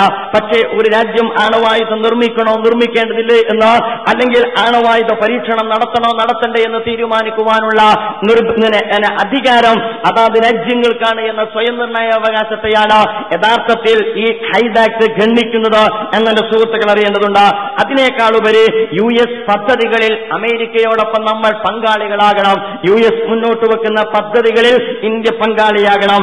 അത് തീർന്നില്ല, ഇറാനിനെതിരെ അമേരിക്ക നടത്തുന്ന ഏത് നീക്കത്തെയും ഇന്ത്യ പിന്തുണക്കണമെന്ന ഹൈഡാക്ട് വ്യക്തമായി നമ്മുടെ മുമ്പിൽ പ്രതിപാദിക്കുന്നു. അപ്പോൾ ഇന്ത്യ രാജ്യത്തെ സംബന്ധിച്ചിടത്തോളം എന്തിനാണ് 2 തവണ ഇറാനിനെതിരെ ഇന്ത്യ IAEAയിൽ വോട്ട് ചെയ്തത് എന്ന് ചോദിച്ചാൽ ഇത്തരം നിയമങ്ങളുടെ സ്വാഭാവികമായ പരിണിതിയാണ്. ഇറാനിനെതിരെ അമേരിക്ക നടത്താൻ പോകുന്ന എല്ലാ നീക്കങ്ങളിലും ഇന്ത്യ അമേരിക്കയോടൊപ്പം പങ്കാളിയാകാൻ പോകുന്നു എന്ന് പറയുന്നത് ഇന്ത്യൻ സമൂഹത്തിന് നിരക്കുന്നതാണോ, നമ്മുടെ ചേരിചേരാ നയത്തിന് നിരക്കുന്നതാണോ എന്നെ സുഹൃത്തുക്കൾ ആലോചിക്കേണ്ടതുണ്ട്. അതിനേക്കാൾ ഉപരി രാജ്യത്തിന്റെ വിദേശ നയത്തെക്കുറിച്ച് അമേരിക്കൻ പ്രസിഡന്റ് എല്ലാ വർഷവും അമേരിക്കൻ കോൺഗ്രസിന് റിപ്പോർട്ട് കൊടുക്കണം. ഇന്ത്യ ഒരു സ്വതന്ത്ര പരമാധികാര റിപ്പബ്ലിക്കാൻ, അങ്ങനെയുള്ള ഇന്ത്യ രാജ്യത്തിന്റെ വിദേശ നയം അമേരിക്കക്ക് അപകടകരമല്ല എന്ന് തുടങ്ങി അമേരിക്കക്ക് അനുസൃതമായ രീതിയിൽ ഇന്ത്യ രാജ്യത്തിന്റെ വിദേശ നയത്തെക്കുറിച്ച് അമേരിക്കൻ കോൺഗ്രസിന് അമേരിക്കൻ പ്രസിഡന്റ് അമേരിക്കൻ കോൺഗ്രസിന് നിരന്തരമായി ഓരോ വർഷവും റിപ്പോർട്ട് കൊടുക്കണം. അതിനെക്കുറിച്ച് ഇന്ത്യൻ പാർലമെന്റിൽ നടന്ന ചർച്ചയിൽ ശ്രീ മൻമോഹൻ സിംഗ് പാർലമെന്റ് ഉറപ്പ് കൊടുത്തു. 2006 ആഗസ്റ്റ് 17 ഇത് നിരാകരിക്കുവാനുള്ള ശ്രമം നമ്മൾ നടത്തുന്നതാണ്. പക്ഷേ ആ ശ്രമവും വിജയിച്ചിട്ടില്ല. അഥവാ ഓരോ കൊല്ലവും ഇന്ത്യൻ വിദേശ നയത്തെക്കുറിച്ച് അമേരിക്കൻ കോൺഗ്രസിൽ അമേരിക്കൻ പ്രസിഡന്റ് റിപ്പോർട്ടിംഗ് നടത്തണമെന്ന് പറയുമ്പോൾ രാജ്യത്തിന്റെ സ്വാതന്ത്ര്യത്തെയാണ് കളഞ്ഞുകുളിക്കുന്നത് എന്ന യാഥാർത്ഥ്യത്തെ നമുക്കെങ്ങനെയാണ് വിളിച്ചു പറയാതിരിക്കാൻ കഴിയുക? അതുപോലെ തന്നെ IAEAയുമായി ബന്ധപ്പെട്ട കാര്യവും എന്റെ സുഹൃത്തുക്കൾ അറിയേണ്ടതാണ്. അഥവാ ഇന്റർനാഷണൽ ആറ്റോമിക് എനർജി ഏജൻസി എന്ന് പറയുന്ന അന്താരാഷ്ട്ര ആണവോർജ്ജ ഏജൻസിയുമായി ബന്ധപ്പെട്ടും ചില കാര്യങ്ങൾ നിങ്ങൾ മനസ്സിലാക്കേണ്ടതുണ്ട്. അതൊരു സ്വതന്ത്ര സംവിധാനമൊന്നുമല്ല. അമേരിക്കയുടെ അധിനിവേശത്തിന്റെ, സാമ്രാജ്യത്വത്തിന്റെ അധിനിവേശത്തിന്റെ ആഗോളതലത്തിലുള്ള പൊതുവേദികൾ ഉപയോഗപ്പെടുന്നത് പോലെ അമേരിക്കൻ സാമ്രാജ്യത്വം ഉപയോഗപ്പെടുത്തിക്കൊണ്ടിരിക്കുന്ന പൊതുവേദിയാണ് യഥാർത്ഥത്തിൽ IAEA എന്ന് പറയുന്ന UNOയെ പോലെ അതിന്റെ കീഴിൽ വർക്ക് ചെയ്തുകൊണ്ടിരിക്കുന്ന ഒരു സംവിധാനമാണ്. ഈ IAEAയുടെ പരിശോധന 10-45 കൊല്ലത്തേക്ക് നമ്മുടെ ആണവ കേന്ദ്രങ്ങളിൽ വരാൻ പോവുകയാണ്. ഇതിനർത്ഥം എന്താണെന്ന് ചോദിച്ചാൽ ഇന്ത്യയുടെ ആണവ നിലയങ്ങളിലെ രഹസ്യങ്ങൾ ഇന്നുവരെ രഹസ്യമായിരുന്നുവെങ്കിൽ നാളെ അത് അമേരിക്കൻ സാമ്രാജ്യത്വത്തിന്റെ കയറിനിറങ്ങുവാനുള്ള അങ്ങാടിപ്പാട്ടാക്കാനുള്ള അവസരമാണ് നാം ഒരുക്കാൻ പോകുന്നത് എന്നുള്ളതാണ്. അപ്പോൾ നിങ്ങൾ ചോദിച്ചേക്കാം, IAEA എങ്ങനെ അങ്ങനെ ചെയ്യുമോ എന്ന്. അങ്ങനെ ചെയ്തിട്ടുണ്ട് എന്നതാണ് നമ്മുടെ അനുഭവം. എന്റെ പ്രിയപ്പെട്ട സുഹൃത്തുക്കൾ പരിശോധിക്കേണ്ടതുണ്ട്. ഇന്റർനാഷണൽ ആറ്റോമിക് എനർജി ഏജൻസി അമേരിക്കയിൽ 254ഓളം നിലയങ്ങളുണ്ട്. കൃത്യമല്ല, അമേരിക്കയിൽ എന്തായാലും 254ഓളം ആണവ നിലയങ്ങളുണ്ട്. ഈ 254ഓളം ആണവ നിലയങ്ങളിൽ 1981 ശേഷം ഈ പറയപ്പെട്ട ആണവോർജ്ജ ഏജൻസി കടന്നു ചെന്ന് പരിശോധന നടത്തിയത് 19 തവണയാണ്. 81 ശേഷം ഈ പറയപ്പെട്ട 254 ആണവ നിലയങ്ങളുള്ള അമേരിക്കയിൽ ആണവോർജ്ജ ഏജൻസി പരിശോധന നടത്തിയത് ആകെ 19 തവണയാണ്. അതേസമയം 50-ൽ താഴെ മാത്രം നിലയങ്ങളുള്ള, എന്റെ സുഹൃത്തുക്കൾ പരിശോധിക്കേണ്ടതാണ്, 50-ൽ താഴെ മാത്രം നിലയങ്ങളുള്ള, അതുപോലെ തന്നെ NPT കരാറിൽ ഒപ്പുവെച്ച, അഥവാ ഇറാൻ എന്ന് പറയുന്നത് ആണവ നിർവ്യാപന കരാറിൽ ഒപ്പുവെച്ച രാഷ്ട്രമാണ്. NPT കരാറിൽ ഒപ്പുവെച്ച, അതേപോലെ തന്നെ 50-ൽ താഴെ മാത്രം നിലയങ്ങളുള്ള ഇറാനിലെ ആണവ നിലയങ്ങളിൽ IAEA നടത്തിയ പരിശോധന 1450 ഇത് രാഷ്ട്രീയ വേദി അല്ലെങ്കിൽ മറ്റെന്താണ് എന്നെ സുഹൃത്തുക്കൾ പരിശോധിക്കേണ്ടതുണ്ട്. അമേരിക്കയിലെ 254 നിലയങ്ങളിൽ പരിശോധിച്ചത് 19 തവണ. അതേസമയം NPT കരാറിൽ ഒപ്പുവെച്ച ഇറാനിന്റെ ആണവ നിലയങ്ങളിൽ പരിശോധിച്ചത് 1450 തവണ. എന്നിട്ടും ഇതുവരെ ആ പരിശോധനയിൽ നിന്ന് അവർക്കൊരു തുരുമ്പ് ലഭിച്ചിട്ടില്ല എന്നതാണ് മറ്റൊരു വസ്തുത. ഇനി നിങ്ങൾ ആലോചിച്ച് നോക്ക്, IAEAയുടെ റിപ്പോർട്ട് അനുകൂലമല്ലെന്ന് വെക്കുക, എന്നാൽ പോലും അമേരിക്കൻ സാമ്രാജ്യത്വത്തിന്റെ സൈനികമായ ഇടപെടലുകൾക്ക് അവസരമുണ്ടാകാറില്ലേ? നിങ്ങൾ ഓർക്കുന്നില്ല, ഇറാഖിലെ അധിനിവേശവുമായി ബന്ധപ്പെട്ട സംഭവം ഇന്നും നമുക്ക് മുമ്പിൽ ഒരു ദുരന്തമായി അത് നിലകൊള്ളുന്നുണ്ട്. 2002 ശേഷം 11 ലക്ഷത്തോളം ആളുകൾ മരണപ്പെട്ട, അതുപോലെ തന്നെ 10 ലക്ഷത്തോളം അഭയാർത്ഥികളെ സൃഷ്ടിച്ച, 23 ലക്ഷം വിധവകൾക്ക് ജന്മം നൽകിയ ഏറ്റവും ക്രൂരമായ അധിനിവേശമാണ് ഇറാഖ് അധിനിവേശം. അതിനെക്കുറിച്ച് IAEA റിപ്പോർട്ട് എന്താണ്?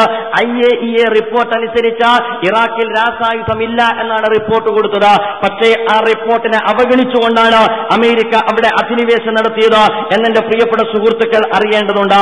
അപ്പോൾ ഈ അർത്ഥത്തിൽ നമ്മുടെ രാജ്യത്തിന്റെ രഹസ്യ കേന്ദ്രങ്ങളിലേക്ക് അമേരിക്കയുടെ കയ്യാളുകൾക്ക് കടന്നു വരുവാനും പരിശോധന നടത്തുവാനുമുള്ള അവസരമാണ് ഈ പറയപ്പെട്ട IAEA ഏജൻസിയിലൂടെ നമ്മൾ ഒരുക്കി കൊടുക്കാൻ പോകുന്നത്. 1-2-3 കരാർ റദ്ദായി എന്ന് വെക്കുക. ഇന്ത്യയും അമേരിക്കയും തമ്മിലുള്ള 1-2-3 കരാർ റദ്ദായി കഴിഞ്ഞാലോ ഈ ആണവോർജ ഏജൻസിക്ക് പിന്നീട് ഇന്ത്യയിലെ ഇത്തരം നിലയങ്ങളിൽ കടന്നു വരുവാനുള്ള അനുവാദം അവശേഷിക്കുമെന്ന കാര്യം കൂടി എന്റെ പ്രിയപ്പെട്ട സുഹൃത്തുക്കൾ മനസ്സിലാക്കേണ്ടതുണ്ട്. അപ്പോൾ ഇത് രാഷ്ട്രീയ അജണ്ടയോടുകൂടിയാണ്, ഇത് വാണിജ്യ അജണ്ടയോടുകൂടിയാണ്. $10-18 ബില്യൺ ആണവോർജ ഏജൻസികൾക്ക് ഈ ഡോളർ സബ്സിഡി പ്രഖ്യാപിച്ചതിന് ശേഷമാണ് ഇന്ത്യ അമേരിക്കയുമായി കരാർ ഒപ്പുവെക്കുന്നത്. അഥവാ ആ വാണിജ്യം ഭംഗിയായിട്ട് നടക്കുവാൻ. അതുകൊണ്ട് തന്നെ ഇതിനെ ആ അർത്ഥത്തിൽ തിരിച്ചറിയുവാൻ നമുക്ക് കഴിയേണ്ടതുണ്ട്. എന്താ വന്നുകൊള്ളട്ടെ എന്ന് വെച്ചാൽ നമ്മെ സംബന്ധിച്ചിടത്തോളം വരാനിരിക്കുന്ന അപകടം വലുതാണ്. നേരത്തെ ഇവിടെ സൂചിപ്പിച്ചു, താരാപൂരിൽ നമുക്കൊരു ആണവ റിയാക്ടർ ഉണ്ട്. അമേരിക്കക്കാരന്റെ സഹായത്തോടെ സ്ഥാപിച്ച താരാപൂരിലെ ആണവ റിയാക്ടറുകൾ ഇപ്പോഴും നമുക്ക് മുമ്പിൽ നോക്കുകുത്തിയാണ്. നാം താരാപൂരിലെ ആണവ നിലയ കേന്ദ്രങ്ങൾ ഇന്ന് അനാഥമായത് എന്തുകൊണ്ട് എന്ന ചോദ്യത്തിന് നമുക്ക് ലഭിക്കുന്ന ഉത്തരം എന്താണെന്ന് ചോദിച്ചാൽ, ഇന്ത്യ നടത്തിയ ആണവ പരീക്ഷണത്തോടുകൂടി അതിലേക്ക് ഇന്ധനം തരുന്ന ഏർപ്പാട് അമേരിക്ക നിർത്തിവെച്ചോ. 45 കൊല്ലമായിട്ട് ആ താരാപൂരിലെ ആണവ നിലയം നമുക്ക് മുമ്പിൽ നോക്കുകുത്തിയായി നിലകൊള്ളുകയാണ്.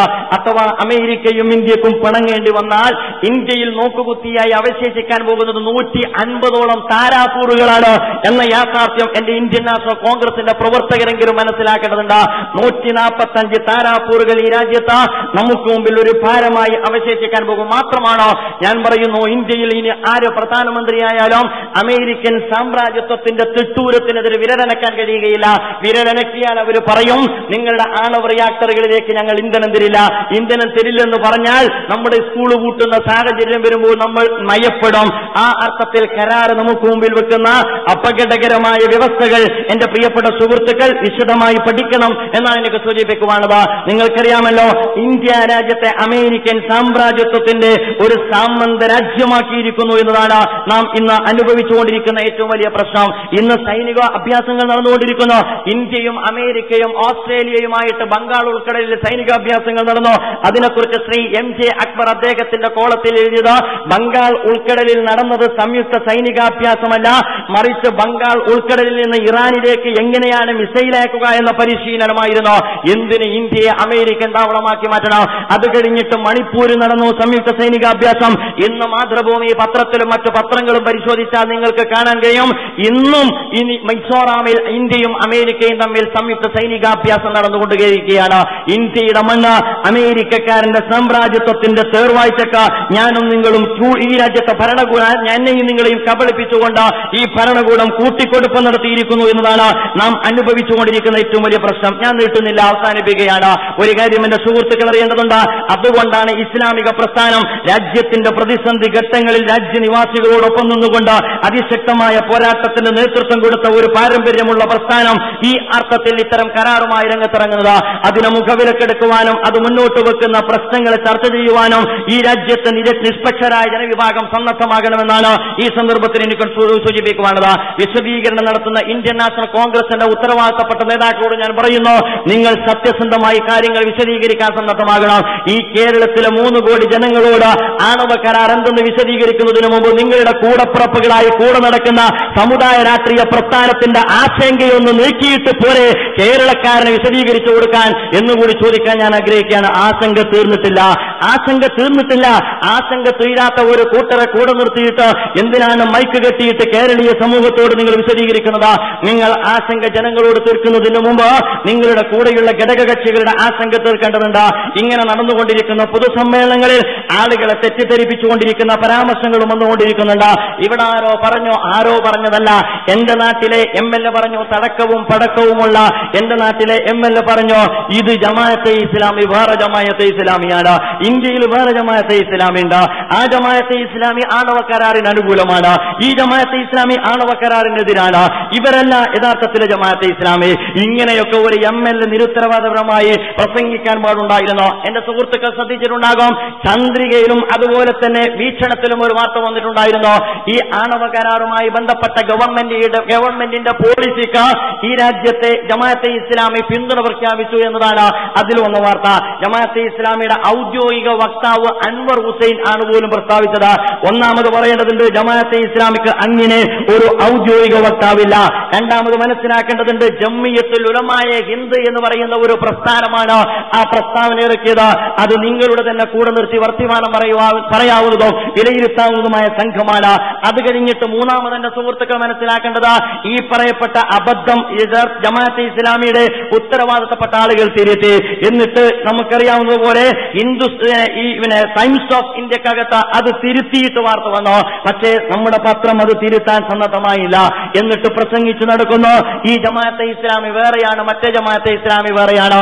എന്റെ പ്രിയപ്പെട്ട സുഹൃത്തുക്കൾ, ജമാഅത്തെ ഇസ്ലാമിയെ കുറിച്ച് നിങ്ങൾക്കറിയില്ലെങ്കിൽ കേരളത്തിലെ രാജ്യത്തെ ജനങ്ങൾക്കറിയാവുന്നതാണ്. ഇന്ത്യൻ ജമാഅത്തെ ഇസ്ലാമി എന്ന് പറയുന്നത് ഇന്ത്യയിലെ മിക്ക സംസ്ഥാനങ്ങളിലും പ്രവർത്തിച്ചുകൊണ്ടിരിക്കുന്ന ആദർശ ഇസ്ലാമിക പ്രസ്ഥാനമാണ്. അതിന്റെ പോളിസി ഒന്നാണ്, അതിന്റെ ലീഡർഷിപ്പ് ഒന്നാണ്. ആ ലീഡർഷിപ്പിന് കീഴിൽ അഭിപ്രായ ഐക്യത്തോടുകൂടി പതിറ്റാണ്ടുകളോളം നിർണായകമായ ഘട്ടങ്ങളെ അഭിമുഖീകരിച്ചുകൊണ്ട് നിങ്ങൾ വരെ ഞങ്ങൾക്ക് മുമ്പിൽ വെച്ച നിരോധനങ്ങളെ അതിജീവിച്ചുകൊണ്ട് മുന്നോട്ട് പോയ ഒരു പ്രസ്ഥാനമാണ് ജമാഅത്തെ ഇസ്ലാമി. അഭിപ്രായാന്തരങ്ങൾ ഉണ്ടായിട്ടില്ല. ഇത് പറയുന്ന ബഹുമാന്യനായ എന്റെ നേതാവ് പരിശോധിക്കേണ്ടതുണ്ട്, നിങ്ങൾക്ക് എത്രമാത്രം അഭിപ്രായക്കുമുണ്ട്. നാഷണൽ ലെവലിലുണ്ടോ? ഇല്ല. ഇങ്ങ് കേരളത്തിൽ വന്നാലോ? ഇല്ല. ഒന്നിച്ചൊരു വേദിയിൽ നിങ്ങൾ അണിനിരക്കാൻ സന്നദ്ധമാണോ? അറിയില്ല. മുൻ മുഖ്യമന്ത്രി പുറത്തേക്ക് പോയി അകത്തേക്ക് വന്നോ? അടിയോടടി ഒരു ഘട്ടത്തിൽ അധികാരത്തിന്റെ നാലയലത്തെത്തുമ്പോഴേക്ക് ഈ കടന്നൽ കൂട്ടിലേക്ക് കല്ലിട്ടതുപോലെ പരസ്പരം ഗ്രൂപ്പിസത്തിന്റെ പേരിൽ കടിച്ചു കീറിയിട്ട് മൂക്ക് പൊത്തിയിട്ട് കേരളത്തിന്റെ തെരുവിലൂടെ ആളുകൾക്ക് നടക്കാൻ കഴിയാത്ത സാഹചര്യം സൃഷ്ടിച്ച ഒരു പ്രസ്ഥാനമാണ് ജമാഅത്തെ ഇസ്ലാമിക്ക്. അഭിപ്രായ വ്യത്യാസമുണ്ടോ എന്ന് വാദോരാതെ സംസാരിച്ചുകൊണ്ടിരിക്കുന്നത്. അതൊക്കെ നിൽക്കട്ടെ, അങ്ങ് നിൽക്കുന്ന ഈ മലപ്പുറം ജില്ലയിലെ നിങ്ങളുടെ അഭിപ്രായം എന്താണ്? മുസ്ലിം ലീഗിനെ കുറിച്ചുള്ള അഭിപ്രായം എന്താണ്? അത് ഏത് രീതിയിലാണ് പ്രവർത്തിക്കേണ്ടത്? അത് UDFന്റെ കൂടെയുണ്ടോ? ഇല്ലേ? അവരുടെ തലക്ക് ഇടക്കിടക്ക് വെച്ച് കിഴി കൊടുക്കുന്നത് എന്ത് താല്പര്യത്തിന്റെ പേരിലാണ്? ഇതൊക്കെ തീർത്തിട്ടും അത് ജമാഅത്തെ ഇസ്ലാമിയെ കുറിച്ച് പഠിക്കാനും എന്നിട്ട് മനസ്സിലാക്കാനും എന്നിട്ട് സംസാരിക്കുവാനും സന്നദ്ധമാകേണ്ടത് എന്ന് ഈ ചെറിയ വാക്കിൽ ഇപ്പോൾ തൽക്കാലം ചുരുക്കുവാൻ ഞാൻ ആഗ്രഹിക്കുകയാണ്.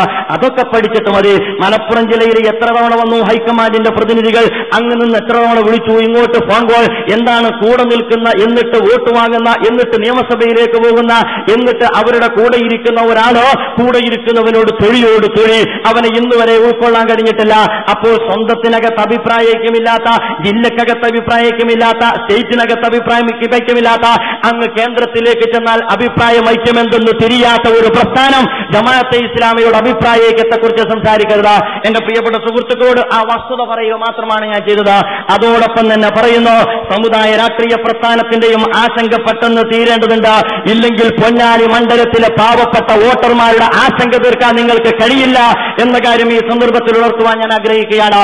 സദ്ദാം ഹുസൈൻ എന്ന് പറയുന്ന ഒരു വ്യക്തി ഇറാഖിന്റെ പ്രസിഡന്റ് തൂക്കിലേറ്റിയപ്പോൾ അതിശക്തമായി പ്രതികരിച്ച മുസ്ലിം സമുദായത്തിന്റെ പക്ഷത്ത് നിന്ന് സാമുദായിക രാഷ്ട്രീയ പ്രസ്ഥാനം പിന്നീട് ഒരു വർഷം പിന്നിട്ടപ്പോൾ സദ്ദാമിന്റെ ചരമദിനത്തിൽ കേരളത്തിൽ സാമ്രാജ്യത്വ വിരുദ്ധ ദിനമായി ആചരിച്ചവരാൽ കേരളത്തിൽ സാമ്രാജ്യത്വ വിരുദ്ധ ദിനമായി ആചരിച്ചു. സദ്ദാമിനെ തൂക്കിലേറ്റിയതിന്റെ പേരിൽ ഞാനൊന്ന് ചോദിക്കട്ടെ, ഇന്ത്യ രാജ്യത്തെ മൊത്തത്തിൽ തൂക്കിലേറ്റിയ ഒരു സന്ദർഭം ഉണ്ടായപ്പോൾ എന്ത് നിങ്ങൾക്ക് സാമ്രാജ്യത്വ വിരുദ്ധ മനോഭാവം നഷ്ടപ്പെട്ടു പോയത്?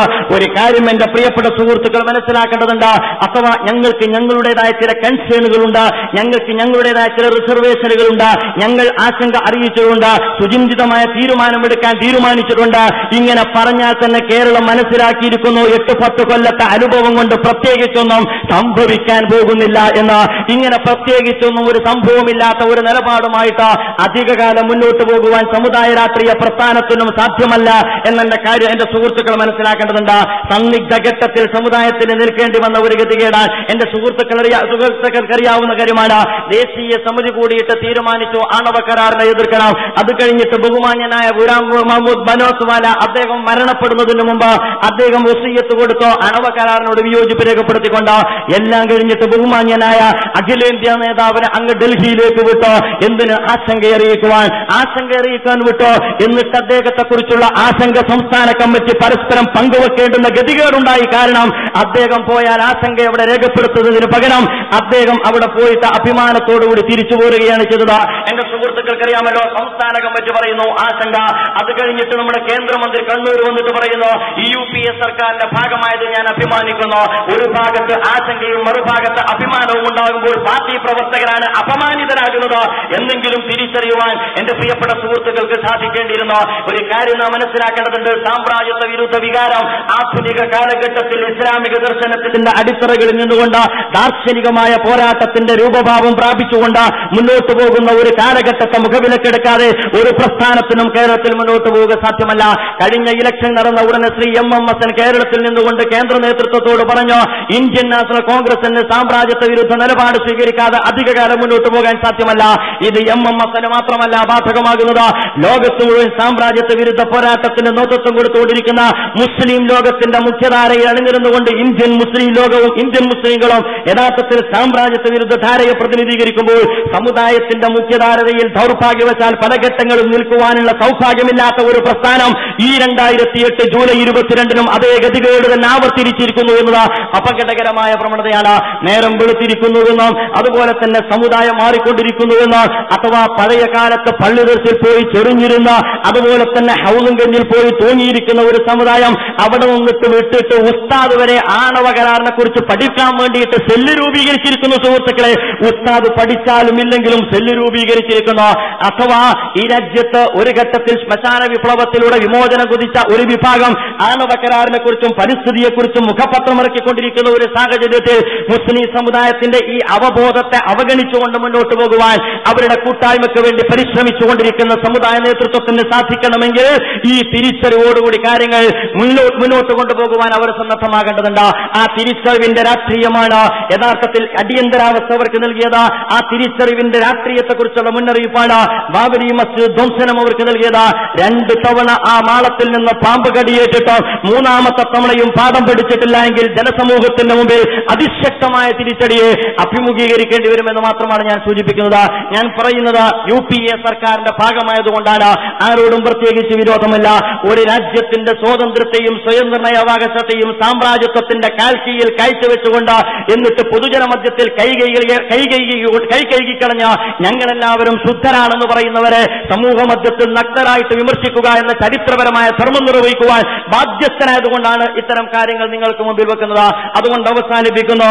എന്റെ പ്രിയപ്പെട്ട സുഹൃത്തുക്കൾ, രാഷ്ട്രീയം മാറ്റിവെക്കുക. ഒരുപാട് കാര്യങ്ങൾ വേറെ പറയുവാനുണ്ട്. അഥവാ 25 ആശങ്കകളാണ് സമുദായ രാഷ്ട്രീയ പ്രസ്ഥാനത്തിന്റെ സംസ്ഥാന സെക്രട്ടറി പത്രത്തിൽ എഴുതിയത്. 25 ആശങ്ക. ഈ അടുത്ത് നമ്മുടെ മന്ത്രി പറഞ്ഞു ആശങ്ക തീർന്നിരിക്കുന്നുവെന്ന്. അപ്പോൾ എന്തായിരുന്നു ആശങ്ക? അറിയുന്നില്ല എന്തായിരുന്നു ആശങ്ക. അഥവാ 1, 2, 3 കരാർ ധാരണയായി, ഹൈഡാക്ട് ബാധകമായി. ഇനി അവശേഷിക്കുന്നത് IAEA-യുമായി ബന്ധപ്പെട്ട സേഫ് ഗാർഡും ആണവ സുരക്ഷാ നിബന്ധന കരാറും അതുപോലെ തന്നെ NSC ഗ്രൂപ്പുമായി ബന്ധപ്പെട്ട ചില സംസ്ഥാനങ്ങളും നടന്നാൽ അമേരിക്കൻ കോൺഗ്രസിൽ വെച്ചാൽ രാജ്യത്തിന്റെ അടിമത്തം പൂർണ്ണമാകാൻ പോവുകയാണ്. അതായിരുന്നു ആശങ്ക. ആശങ്ക പരിഗണിച്ചു എന്നാണ് പറഞ്ഞത്. അപ്പോൾ സാമുദായിക രാഷ്ട്രീയ പ്രസ്ഥാനത്തിന്റെ കൂടി ആശങ്ക പരിഗണിച്ചുകൊണ്ടുള്ള ഒരാണവ കരാറിന് നമ്മൾ വിധേയരാകാൻ പോകുന്നു എന്നത് അതിനേക്കാളും അപകടകരമാണ്. ഞാൻ അവസാനിപ്പിക്കുന്നു. എന്റെ പ്രിയപ്പെട്ട സുഹൃത്തുക്കളോട് എനിക്ക് പറയുവാനുള്ളത് സത്യസന്ധമായി കാര്യങ്ങളെ പഠിക്കണം. ഈ കരാറിന്റെ വിശകലനത്തിന് നമ്മൾ സന്നദ്ധമാകണം. സാമ്രാജ്യത്വ വിരുദ്ധ പോരാട്ടത്തിന്റെ പാരമ്പര്യം വിട്ടു നിൽക്കുന്ന ഒരു ദർശനത്തിന്റെ വക്താക്കൾ എന്ന നിലക്ക് ആദർശ പോരാട്ടത്തിന്റെ ഭാഗമായി ഈ പോരാട്ടത്തെ ഏറ്റെടുക്കണം എന്നൊരിക്കൽ കൂടി ഉണർത്തിക്കൊണ്ട് ഞാൻ എന്റെ വാക്കുകൾക്ക് വിരാമമിടുന്നു. നിങ്ങൾക്ക് നന്ദി. വിപ്ലവാഭിവാദ്യങ്ങൾ. അസ്സലാമു അലൈക്കും.